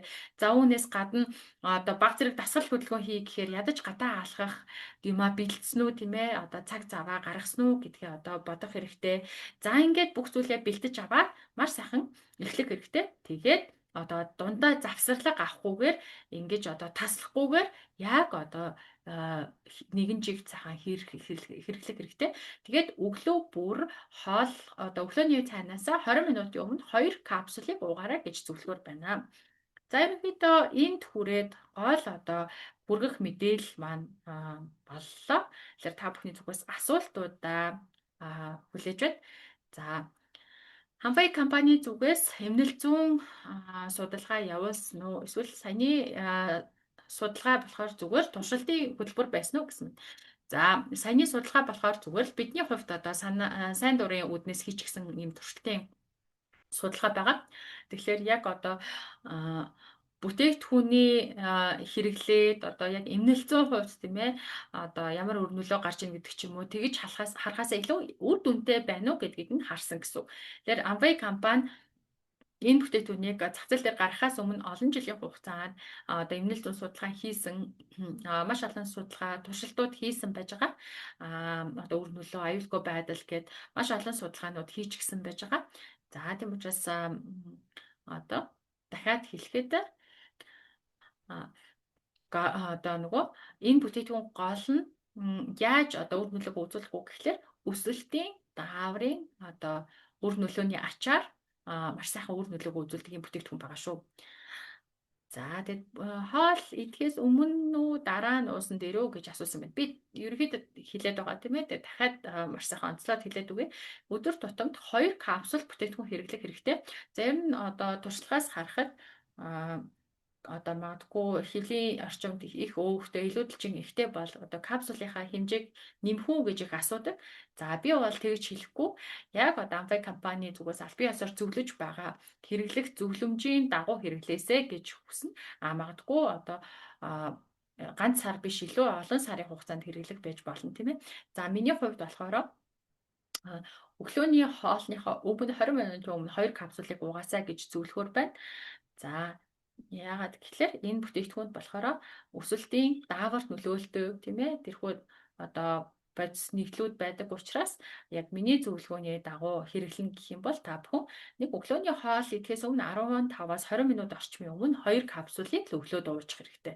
За эсвэл компани зүгээс аль биесээр одоо цавлгаан дээр зөвлөсөн байдлаар ууж хэрэглэх боломжтой. За баярлалаа. Маш онцлог ийм өвчлүүдтэй холбоотой одоо яг энэ өвчний үед хэрэглэж болох вэ гэж асуусан байсан. Тэгэхээр ялангуяа одоо ходоодны өвчлөлттэй үед ч юм уу ходоодны өрөвсөлттэй үед ч юм уу хэрэглэж болох уу гэсэн асуулт байна. За мэдээж хэрэг альва өвчин эмгэгийн үед яг одоо эмчилж байгаа эмчээсээ асуух хэрэгтэй. Яг одоо өвчний эд үед бол тийм ээ бас маш сайн зөвлөх хэрэгтэй шүү дээ тийм ээ. За энэ бүтээгдэхүүн бол яг өөрөө маш аюулгүй, ямар нэгэн харшил төрүүлэгч биш, маш одоо ийм зөөлөн ийм бүтээгдэхүүн байгаа. За тэгэхээр гол нь одоо эсрэг заалт юу гэхээр нөгөө 18 наснаас дээш заавал хүмүүс хэрэглэх хэрэгтэй. Өөрөөр хэлбэл насанд хүрсэн хүмүүс тэгээд хөвгүүл ба жирэмс. За тэгээд дараагийн асуулт нь болохоор маш олон хүмүүнээс ирсэн целлюлит гэдэг энэ одоо талаар асуусан байна. За целлюлитийн эсрэг энэ бүтээгдэхүүнийг хэрэглэж болох уу гэсэн байна. Целлюлит болохоор ялангуяа гуй орчмын өөхлөлттэй холбоотой ийм асуудал л да. За эстроген даавартай холбоотой эмэгтэйчүүдэд илүүтэй үүсдэг ийм одоо зүйл байж байдаг. Тэгэхээр бид яг энэ бүтээгдэхүүний хувьд болохоор висцерал буюу дотор өөхний талаар авч үзэж байгаа шүү дээ тийм ээ. За тэгэхээр целлюлит гэхлээр мэдээж хэрэг бас том асуудал тийм ээ. Гэхдээ яг хэвлийн орчмын өөхийг багасгахтай холбоотой энэ бүтээгдэхүүн учраас хэвлийн орчмын өөхийг бид нар авч үзлээ тийм ээ. За яг нөгөө бүсгүүчүүдийн хавьд аваад үзэх юм бол нөгөө целлюлит гэхлээр яг гуйны ойр орчимд одоо өөх целлюлит байх юм бол яг одоо гоо зүүн талаасаа тань таалагдахгүй одоо тийм сайхан харагдахгүй байж болно. Гэхдээ нөгөө эрүүл мэндэд үзүүлэх нөгөө бодис солилцоонд үзүүлэх одоо сөрөг нөлөө нь арай харьцангуй бага гэх юм уу. Тэгтэл хэвлийн өөх буюу хэвлийн орчимд өөх хуримтлахад энэ нь болохоор бидний эрүүл мэндэд шууд одоо маш сөргөөр нөлөөлж байдаг. Тийм учраас яг эрүүл байх талаасаа хэвлийн орчмынхаа өөхийг багасгахад маш сайн анхаарах хэрэгтэй. За маш их баярлалаа. За энэ та бүхэн маань хурдан жингээ хасыг гэхээр нөгөө арьс чинь яг хасан жингдээ чинь дүүцэж хурдан одоо нөгөө агшиж амжихгүй. Тийм учраас та бүхэн хит яарвчилж хит их жин хасахыг бити одоо ирмэлзээрээ нөгөө сартаа тийм ээ нэг 2 орчим килограмм жин хасаад явхад хангалттай байдаг. Сартаа бүр 3-6 кг жин түүнээс дээш жин одоо хит ихээр хасаад эхлэхээр бөөрөнд үүсэх ачаалал, илэг одоо дотоод шүүрэл, дотор эргэтэн гээд үйл ажиллагаанд өөрчлөлт гараад ирдэг учраас та бүхэн ерөөсөө яарах хэрэггүй шүү. Тэгээд сартаа ер нь нэг 2 орчим килограмм жин хасаад явхад таны арьс ч гэсэн нөгөө хасан жинтэй чинь сайхан уялдаад сайхан агшаад ингээд ирнэ гэсэн үг. Нөгөө унжиж үлдэхгүй гэсэн үг. Тийм учраас яг ингэж хасахыг зөвлөхөр байна. Тэгээд та бүхэн түрүүний миний хэлсэн маш сайхан зөв хооллолтой баримтлаад нөгөө тавгныхаа дүрмийг баримтлаад багахан нүүрс ус хэрэглээд одоо арьс согтууруулах ундаанаас татгалзаад нөгөө байнга зуурч жижиг зүйл хивээд байгаасаа татгалзаад тийм ээ. Тэгээ зөв ингээд хооллоод эхлэх юм бол маш сайхан жингээ хасах боломжтой шүү дээ. Байн одоо хивэхгүй байх тийм ээ. Байнга л одоо жижиг сажиг юм идээд хивээд байхлаар яадгүй гэхлээр нөгөө инсулин даавар мэдрэг чанар алдагдаад байдаг. Нөгөө инсулин мэдрэг биш болчихдог. Дүжирчдэг гэсэн үг. Тэгэхээр нөгөө дотоод эргэтэн тогтолцооны хувьд системийн өрөвсөл явагдаад эхэлдэг. Ингээд биеийн одоо нийт асуудлууд үүсч эхэлдэг. Тийм учраас өрөвслээ бууруулъя, нөгөө инсулинд мэдрэг чанараа нэмэгдүүлээ гэх юм бол нөгөө үндсэн хоол хооронд илүү дутуу зөөл идэхгүйгээр маш сайхан ингээд давсарлага авч сурах хэрэгтэй. Тэгээ гол хоол ундандаа сайхан анхаарах хэрэгтэй. Тэгээ дасгал хөдөлгөөндөө маш сайхан анхаарах хэрэгтэй гэсэн үг. Дасгал хөдөлгөөний хувьд хэд хэдэн зүйл хэлмээр байна л да. Маш сайн одоо өөр нөлөөтэй зүйл гэвэл ерөөсөө л алхалт гэдэг шүү дээ. Зүгээр л энгийн сайхан гараал алхах алхалт байдаг. За би олон жилийн турш зөндөө зүйл харлаа тийм ээ. Одоо жимэнд явдаг, одоо жим хийдэг гэх тийм ээ. Мэдээж хэрэг одоо булчинтай болоход булчингаа хадгалж үлдэхэд маш сайн нөлөөтэй л дөө. За тэгээд булчин гэдэг чинь маш их одоо бидний одоо биеийг эрүүл байлгахад тийм ээ эрүүл урт наслахад чухал одоо үр гүйцэтгэдэг ийм зүйл байждаг. Тэгэхээр дасгал хөдөлгөөн гэж одоо айхтар одоо санаа зовхгүйгээр зүгээр сайхан одоо алхах хэрэгтэй гэж хэлмээр байна. За миний одоо таньдаг зарим одоо спортоор хичээлдэг хүмүүс болохоор яаж исэн гэхээр бүр одоо марафонд гүйдэг, за маш их жимээр хичээлдэг хэдий ч одоо гидстэй тийм ээ гидс орчмын өөхтэй ийм хүмүүс байж байсан. За тэгээд та бүхэнд юу гэж хэлэх гээд байна вэ гэхээр ерөөсөө л хоолоондоо анхаарна. Тэгээд сайхан одоо алхалт хийн гэсэн үг. За магадгүй алхалт хийхдээ баг зэрэг одоо эрчимтэй алхах, эрчтэй алхаад тэгээ магадгүй одоо гараа баг зэрэг хөдлөгдөх ч юм уу тийм ээ. Ингээд явах боломжтой. Тэгээд одоо хэвлийн орчим өөх багсахад одоо бүтээгдэхүүний хэрэглэн гэсэн үг. За ингээд манай судалгаанд оролцсон нөгөө хүмүүс маань өдөр тутамдаа багахан одоо дасгал хөдөлгөөн буюу ингээд алхалт хийж байсан. Өглөөд юм уу оройд тийм ээ аль боломжоор ингээд алхаад байсан. За та бүхэн гэж зөвлөхөд ерөнхийдөө орой хоолны дараа сайхан гараад алхачихсахад маш сайхан одоо үр дүнтэй байх болно. За магадгүй тийм ээ бас хүнсний эслэгээ бас хэрэглэж болно. За хоолны туршил хянагч гээд контрол аппетит бүтээгдэхүүнээ бас хэрэглэж болно. За инсулинийг одоо нэмэгдүүлэхгүй маш сайхан одоо хоол шингээхэд тусалдаг. За тийм учраас энэ постбиотикийг хэрэглэж байгаа хугацаанд хүнсний эслэгээ хэрэглэх боломжтой. Тэгэхээр постбиотик хэрэглэж байгаа бол пробиотик, пребиотикийг хамтд нь хэрэглэж болно. Пребиотик гэдэг нь одоо нөгөө хүнсний эслэг байгаа шүү дээ тийм ээ. За тэгвэл глюкомананы талаар бас хэлмээр байна. Глюкомананыг бол би бас одоо хэрэглэж болно гэж хэлмээр байна. Яг одоо цогц байдлаар одоо хэрэглээд тохиромжтой. Хэрвээ глюкомананыг та хэрэглэж үзээд тэгээд айхтар үр нөлөөг нь мэдрээгүй байгаа бол та бүхэнд бас нэг хэдэн зөвлөгөө өгье. За глюкомананыг өглөө хэрэглэх хэрэггүй гэж зөвлөмөр байна. Яагаад гэвэл яаж одоо үр нөлөөгөө өгдөг үү гэхээр одоо тэлээ. За тэгээд одоо нөгөө ходоод орчимд ингээд одоо глюкоманан ингээд өсөөд ингээд тэлээд дүүргэлт үүсгдэг. Тэгэхээр цадсан мэдрэмж төрүүлдэг. За тэгэнгүүт нэг 30 минутаас 1 цагийн дараа ерөнхийдөө ийм одоо цатгалаа мэдрэмж төрдөг гэсэн үг. Тэгэхээр өглөө нь та глюкоманан хэрэглэчихээр нөгөө цатгалаа мэдрэмж явж байгаад оройноо болохоор хэтрүүлж идэх гэдэг. Тийм учраас та бүхэнд юу гэж зөвлөх вэ гэхээр нөгөө орой хоолны дараа яг ингээд нэг юм жоохон хоолны туршил хөдлөөд нэг янз бүрийн юм амдаа хийчих гэдэг ийм туршил хөдөлдөг үе байдаг шүү дээ тийм ээ. Тэгэхээр хоолныхоо дараа унтахаасаа өмнө хэдэн цагийн өмнө глюкомананыг уух хэрэгтэй. За магадгүй орой 6-гийн үед хооллоо. За та орой 10-11 цагийн үед ингээд унтдаг бол яг 6-аас 10-11-ийн хооронд энд хэдэн цагийн хугацаанд нэг цай уугаад нэг амттай идчихмээр ч юм шүү санагддаг бол та бүхэн яг энэ үедээ одоо сайхан глюкомананыг уучих хэрэгтэй. За магадгүй бүлээн сайхан ус ууж болно. За сайхан халуун бүлээн цай ууж болно. За эсвэл одоо глюкомананыг уухдаа нундаг уурга бас холиод ууж болчихно. Тэгэхээр яг энэ нөгөө өлсөх мэдрэмжийг дардаг, цатгалан мэдрэмж төрүүлдэг ийм бүтээгдэхүүн шүү.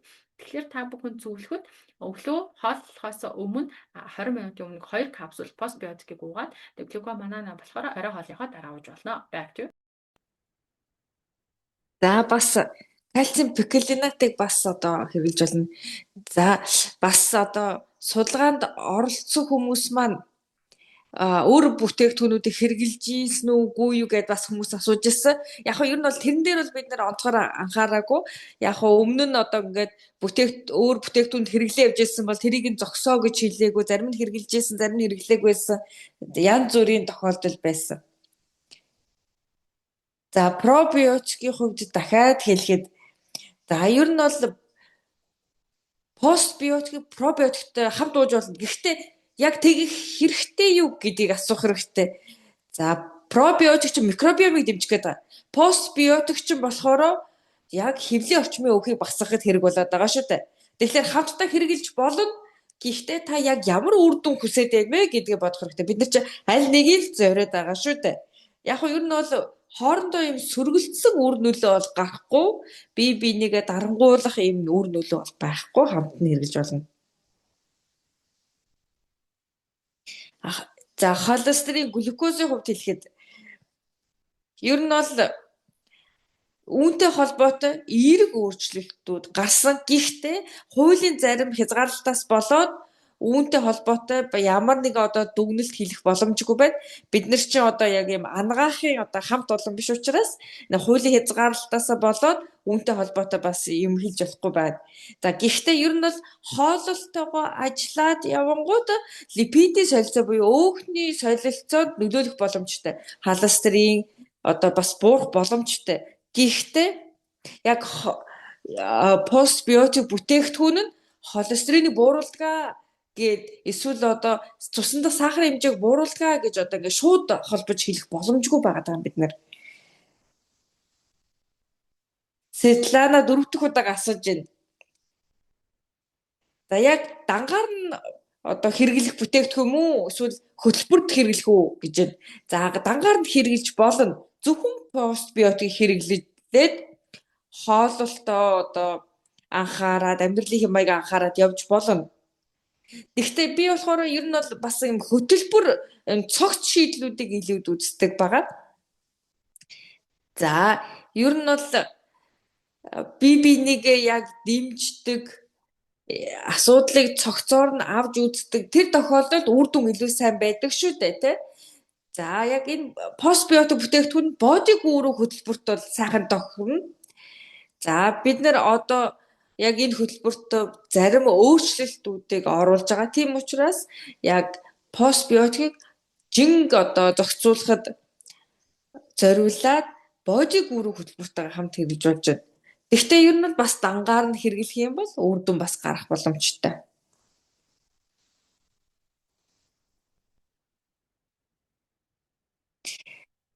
За, завсалгаа авах хэрэгтэй юу гэж байна? Ер нь бол завсалгаа авах хэрэг байхгүй гэж бодож байна. Ер нь бол хэвлийн орчмын өөхтэйгөө ажиллаж байна, тийм үү? Багаар ингээд хэвлийн орчмын өөхөө багасгаад явж байна. Тэгээд яг хүссэн үр дүндээ хүрээгүй л ах юм бол завсарлаад хэрэггүй гэж хэлмээр байна. Яг сайхан одоо халтгаа хэвлийтэй боллоо. Постбиотик одоо хэрэглэх шаардлага байхгүй болоо тэр үед л зогсоовол зүгээрээ гэж хэлмээр байна. За, нэг жоохон гүзээтэй туранхай хүмүүс ууж болох уу гэж хийж. За, яг өнөөдөр презентац ихэд хэдүүлээ ярьсан шүү дээ, тийм.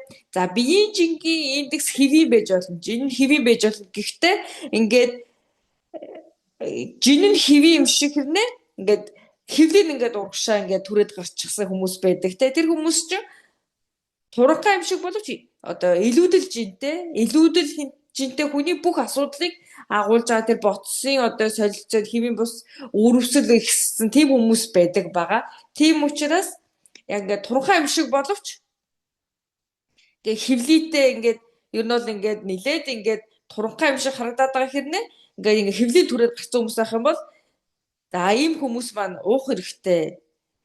За, тэгвэл яг ямар ч байсан энэ чинь анхаарах хэрэгтэй. Яг энэ тэнцээ хэвлэлий өөхлөлттэй байна уу? Эсвэл өөр асуудал байна уу? Бас харах хэрэгтэй. За, тэгэхээр ямар ч байсан хэвлийдээ өөхтэй л уух хэрэгтэй гэсэн. За, алхалт хэр хийх вэ гэж байна. За, ер нь бол яг алхалтын тооллоогүй нэг доорхой 40 минут 45 минут алхах хэрэгтэй. За, 1 цаг алхуулсан. Тэгээ алхахдаа идэвхтэй алхаарай. Зүгээр нэг юм аагаас салхинд алхах байгаа юм шиг удаан алхах биш те.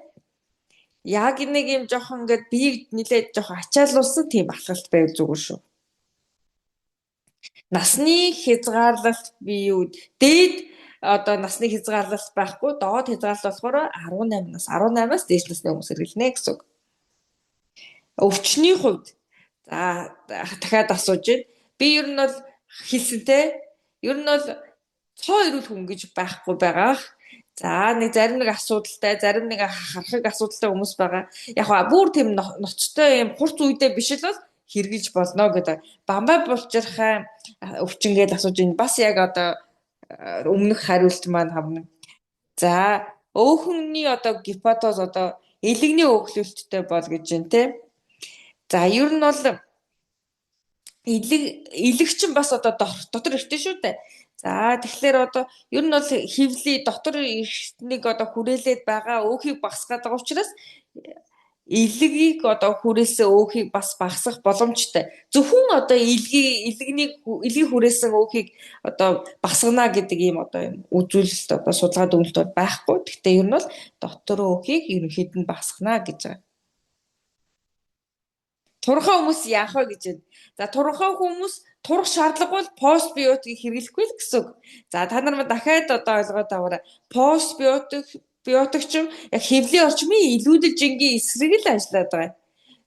За хэрв одоо бүр ингээд юм нарийнхан одоо бүсэл хийтэй хэвлийн одоо ингээд нилээд юм татагцсан сайхан байгаа бол энийг уух хэрэггүй. Яг одоо ингээд хэвлий дээрээ ингээд нэг өөхөн ингээд нуглараад гараад ирдэг. Хэвлий одоо энэ дотор өөхлөлттэй хүмүүс бол хэрэглээ гэдэг хэлж байгаа юм шүү. За Маргарита. За асуултууд маань болж их шиг байна те. За таны тэмдэглэсэн өөр асуулт байна уу? За танд маш их баярлалаа. Анастасия та маш олон асуултуудад сайхан хариуллаа. За миний санаж байгаагаар ийм асуулт байсан. За бусад одоо бүтээгдэхүүнүүдтэй яаж хэрэглэх вэ? Д амин омега ч гэдэг юм уу те. За тэр бүтээгдэхүүнүүдтэй яаж хэрэглэх вэ гэд. За бас одоо гидсний эрүүл микробиом хөтөлбөрт яаж хэрэглэх вэ гэд. За энэ хөтөлбөрт одоо ер нь хэрэглэж болно. Яг нь бол зөв асуулт байна. Ер нь бол ингээд бодохоор микробиомтой шууд холбоотой гэд бодогдож байгаа тий. Тэгэхээр гидсний эрүүл микробиом хөтөлбөрт хэрэглүүл зөв юм болов уу гэж бодож магадгүй. Гэхдээ та нарт бас дахиад сануулхад за энэ бүтээгдэхүүн маань хэвлийн өглөлтийг басгаад байгаа тийм үү? Дотор өөхийг басгаад байгаа. Тэгэхээр хэрэг бид нэр яг одоо гидсний эрүүл микробиом хөтөлбөрт хамрагдаад явж байгаа л тий. Тинчээж одоо дархлааг дэмжих гээд байгаа. За хотоод эсний замын үйл ажиллагааг сайжруулах гэдэг байгаа тийм үү? Тэр гол зорилго байгаа даа. Тэгэхээр тэр зорилгоос харна. Яг одоо гидсний эрүүл микробиом хөтөлбөрт хамрагдаж байгаа хүн нь илүүдэлжинтэй бол яг эрүүл одоо микробиомо одоо ингээд хэрэгэлчээд дараа нь одоо тэр илүүдэлж ингээ хасах зорилгоор постбиотик ууж болно. Ингээ бүгд нь холиод хэрэггүй. Яг нөө эмчийн стратеги юу байдаг вэ гэхээр за ингээд олон одоо хид хідэн одоо өвчнөд давхцсан үед эмч хүн бүгднийг нэгэн зэрэг эмчилдэггүй. За тэгэхээр бид нар эхлээд аль нэг одоо асуудлыг сонгож байгаад яг одоогийн байдлаар аль асуудал хамгийн ихээр зовоож ийн гэж харж агаад тэр асуудлыг эхлээд шийддэг. Тэр асуудлыг шийдснийхаа дараа дараагийн асуудал руу нордог. Тэгэхээр яг үүнтэй адилхан. За гидсний эрүүл микробиом хөтөлбөр маань байна тийм үү? За энэ хөтөлбөр маань өөрөө тодорхой зорилготой. За тэр тодорхой зорилгыг одоо ингээд хэрэгжүүлээд эрүүл микробиом хөтөлбөртэй хамрагдаад үр дүнгээ олоод авчлаа. За тэгээ тэр хүн маань илүүдэлжинтэй байх юм бол үргэлжлүүлээд постбиотик хэрэглэж болно. За эхлээд одоо нөө микробиомоос дэмжиж хоол боловсруулалтаа сайжруулад дараа нь хэвлийн өглөлтөд босож байна л гэсэн үг шүү дээ тий. За бусад бүтээгдэхүүнүүдтэй хамт яаж хэрэглэх вэ гэдэг дээр за ер нь бол постбиотик маань идэхгүй болсон бактериуд. Тэгэхээр одоо өөр ямар ч одоо амин дэмэрдэс бодистой одоо хамт хэрэглэхэд асуудал үүснэ гэсэн юм байхгүй. Ер нь бол шууд нэг алган дээр одоо ингээд постбиотик одоо омега Д витамин ингээд шууд тавиад уучаараа гэж хэлэхгүй. Яг уу постбиотико одоо өглөөдөө одоо уучдаг. За зарим нь одоо ингээ хоолны өмнө уугаад за эсвэл одоо зарим нь хоолны дараа ууччаа. За постбиотикийн 2 капсулыг ер нь бол өглөөний хоолоос 15 минутын өмнө уухад зүгээр ах. За ер нь бол ингэж л зөвлөмөр байна. За маш их баярлалаа. За та ер нь бол насны тухайд бол хилчигдэн шүү дээ тий. Гэхдээ энэ бас дахиад тодруулаад асуусан байд бүр ингээд 80 гарсан хүн ууж болох уу гэж байна. Хэрэг одоо 80 гарсан хүн яг ийм хэвлийн өөхлөлттэй асуудалтай байгаа бол хязгаарлалт байхгүй. За 100 наснда ч ууж болно. Ер нь бол доод хязгаар нь болохоор 18 гэж байгаа. Дээд хязгаар бол байхгүй шүү. За ер нь бол гол асуудал нь болохоор хэвлийн өөхний асуудал байна уу? Дотор өөхний асуудал байна уугүй юу гэдэг байгаа. За дотор өөх хэвлийн өөхлөлттэй бол хэрэглэн гэсэн үг. Маш их баярлалаа. За ер нь бол асуулт олон байна те. Энэ бүтээгдэхүүн гарцаагүй их сонирхолтой бүтээгдэхүүн л дээ. За тэгээ өнөөдрийн уулзалтаа одоо өндөрлөхөд за би энэ бүтээгдэхүүнийг одоо та бүхэн танилцуулж байгаадаа маш их баяртай байгаа. Зүгээр нэг юм плацебо нөлөөтэй бүтээгдэхүүн биш, яг бодит нөлөө үзүүлдэг. Сайхан үр дүнтэй. За тэгээ хамгийн гол нь аюулгүй бүтээгдэхүүн байгаа. За ер нь бол эми бүтээгдэхүүнүүд байдаг шүү дээ. Маш юм үр дүнтэй одоо хоолны дуршлыг маш одоо сайн хасдаг, бодисын солилцоог маш ингээ хурцгаж өгдөг юм эми бүтээгдэхүүнүүд байдаг. Гэхдээ тэд нар ч бас юм сөрөг нөлөөтэй. Харин постбиотик болохоор микробиомтой маш юм зөөлнөөр одоо харилцаж үр нөлөөгөө үзүүлдэг. Яг энэ бүтээгдэхүүнийг хэрэгжилж эхлэхэд за миний хувьд ч гэсэн одоо туршилтын судалгаанд орсон хүмүүст ч гэсэн одоо илэрсэн шинж тэмдэг гэх юм бол яг нэг юм өтгөн жоохон ингээ гатдаг ч юм уу нэг тийм жоохон одоо өөрчлөлт одоо гарч ирсэн одоо гиз дүрхч гэдэг юм уу те. Тэгвэл тэр одоо шинж тэмдэг нь удаагүй. Ер нь бол яг тэр бүтээгдэхүүнийг уунгууд яг энэ микробиом нэг юм явагдаад байгаа нь ингээд шууд мэдрэгддэг. Шууд мэдрэгдээд тэгээ сайхан үр дүнгээ өгч байгаа. За тэгвэл энэ бүтээгдэхүүн зөөлөн нөлөөтэй учраас ингээд бид бол сөргөөр үйлчлэхгүй. Тэгвэл энэ бүтээгдэхүүнийг сайхан хүндлээрээ энэ бүтээгдэхүүнийг хэрэглэхийн хажуугаар бас нэмэлт одоо авах ёстой арга хэмжээг аваарай. За бид нар ч одоо бүтээгдэхүүнийг өөрсдөө хэрэглээд ингээд үр дүн гаргаад ирчихсэн байгаа шүү дээ. Тийм учраас энийг хэлээд байгаа шүү баттай. За тэгээ та нар маань бас бүтээгдэхүүнийг хэрэглэж эхлээд үр дүн гарах бах. Үр дүн гараад бас үр дүнгээ бидэнтэй хуваалцаарай гэж хэлмээр байна. Анастасия танд маш их баярлалаа. Одоо дүгнээд одоо ярьчлаа. За харин одоо бүгдээрээ нэг юм товчхон тоглоом тоглоё. За постбиотикийн тухай за аль нь үнэн бэ? Аль нь худлаа вэ гэд. За одоо энэ дэлгэцнээ за нэг юм тодорхой өгүүлбэр байна. За энэ өгүүлбэр зөв үү буруу юу? За та нар маань хариулаад яваарай. За энэ бүтээгдэхүүнд BPL1 ийм бактери агуулгаддаг. За энэ бактери нь халууны боловсруулалт орсон гэж байна. Зөв үү буруу юу? За зөв гэж байна тийм. За Bifidobacterium lactis гэж байгаа. За нэг овог нэрийг нь бүгдээрээ бас тогтоо шүү. Тэгэхгүй бол бас андуурах вэ. Аха. За дараагийн өгүүлбэр постбиотик гэдэг нь болохоор амьд бактериуд байна. За би орж ирээд ашиггүй бактериудыг хөөж гаргадаг гэдэг өгүүлбэр. Энэ үнэн үү худлаа? За манай вебинарын оролцогчид яг зөв хариулж байна. За энэ өгүүлбэр худлаа байлаа. Постбиотик гэдэг нь болохоор амьд бактери биш те. Амьгүй болсон бактериуд байгаа. За дараагийн өгүүлбэр Nutrilite Healthy Weight постбиотик нь хэвлийн өөхийг багасгахад тусалдаг. Зөв үү? Буруу юу? За гайхалтай. За яг зөв. За тэгтээ энэ бүтээгдэхүүнийхээ хажуугаар хооллолтой бас анхаарах хэрэгтэй, дасгал төлөвлөх хэрэгтэй байна. За дараагийн үйлбэр. За энэ бүтээгдэхүүнд шар, киви, нил ягаан, луван, Д бүлгийн амин дэмүүд бас фолийн Д бүлгийн амин дэмүүд агуулгадгаа гэсэн байна. Үнэн үү худлаа юу? За, үнэн ч гэж хариулж байна, худлаач гэж хариулж байна. За, энэ чи анестезия тайлбарласан шүү дээ, тэ? За, энэ чи одоо Д бүлгийн амин дэм гэж бичсэн байгаа нь Б бүлгийн амин дэм шүү. Тэрийг л засаад хэлжээ. За, тэгэхээр саяны өгүүлбэр буруу байсан байна. За, дараагийн өгүүлбэр. За, өдөрт нэг удаа 2 капсулыг хоолны үеэр уунаа. Зөв үү, буруу юу? За, капсул нь их жижигхэн байгаа. Зарим хүмүүс том капсул уухаас айдагтай. Тэгвэл постбиотик нь болохоор их жижигхэн капсул байгаа учраас ингээд залхихад ямар ч асуудалгүй. За, зөв. За, яг бүтээгдэхүүнийг ингэж хэрэглэнэ гэж зөвлөсөн байгаа. За, энэ одоо төгсгөлийн дүгнэлт хийсэн тоглоомод оролцсонд баярлалаа. Өнөөдрийн вебинар их үр бүтээлтэй өнгөрлөө.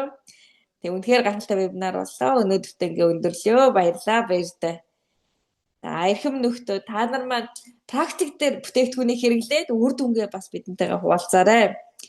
Баярлалаа. Эрхэм оролцогчдоо сайхан идэвхтэй эсэнд баярлалаа. Олон тооны асуулт явуулсанд баярлалаа. Анастасия Бадрова танд бас баярлалаа. Энэ гахалтай бүтээгдэхүүнийг бидэнд танилцууллаа. За, та нар маань вебинарынхаа бичлэгийг үзэх боломжтой байна. Anve Start-д оруулна. Anve Academy бас утгагүй орно. Чатуудад бас оруулахаар байгаа. За, тэгэхээр бүгдээрээ постбиотик бүтээгдэхүүнээ хэрэгэлцгээе. Баярлалаа, баяртай. Баярлалаа.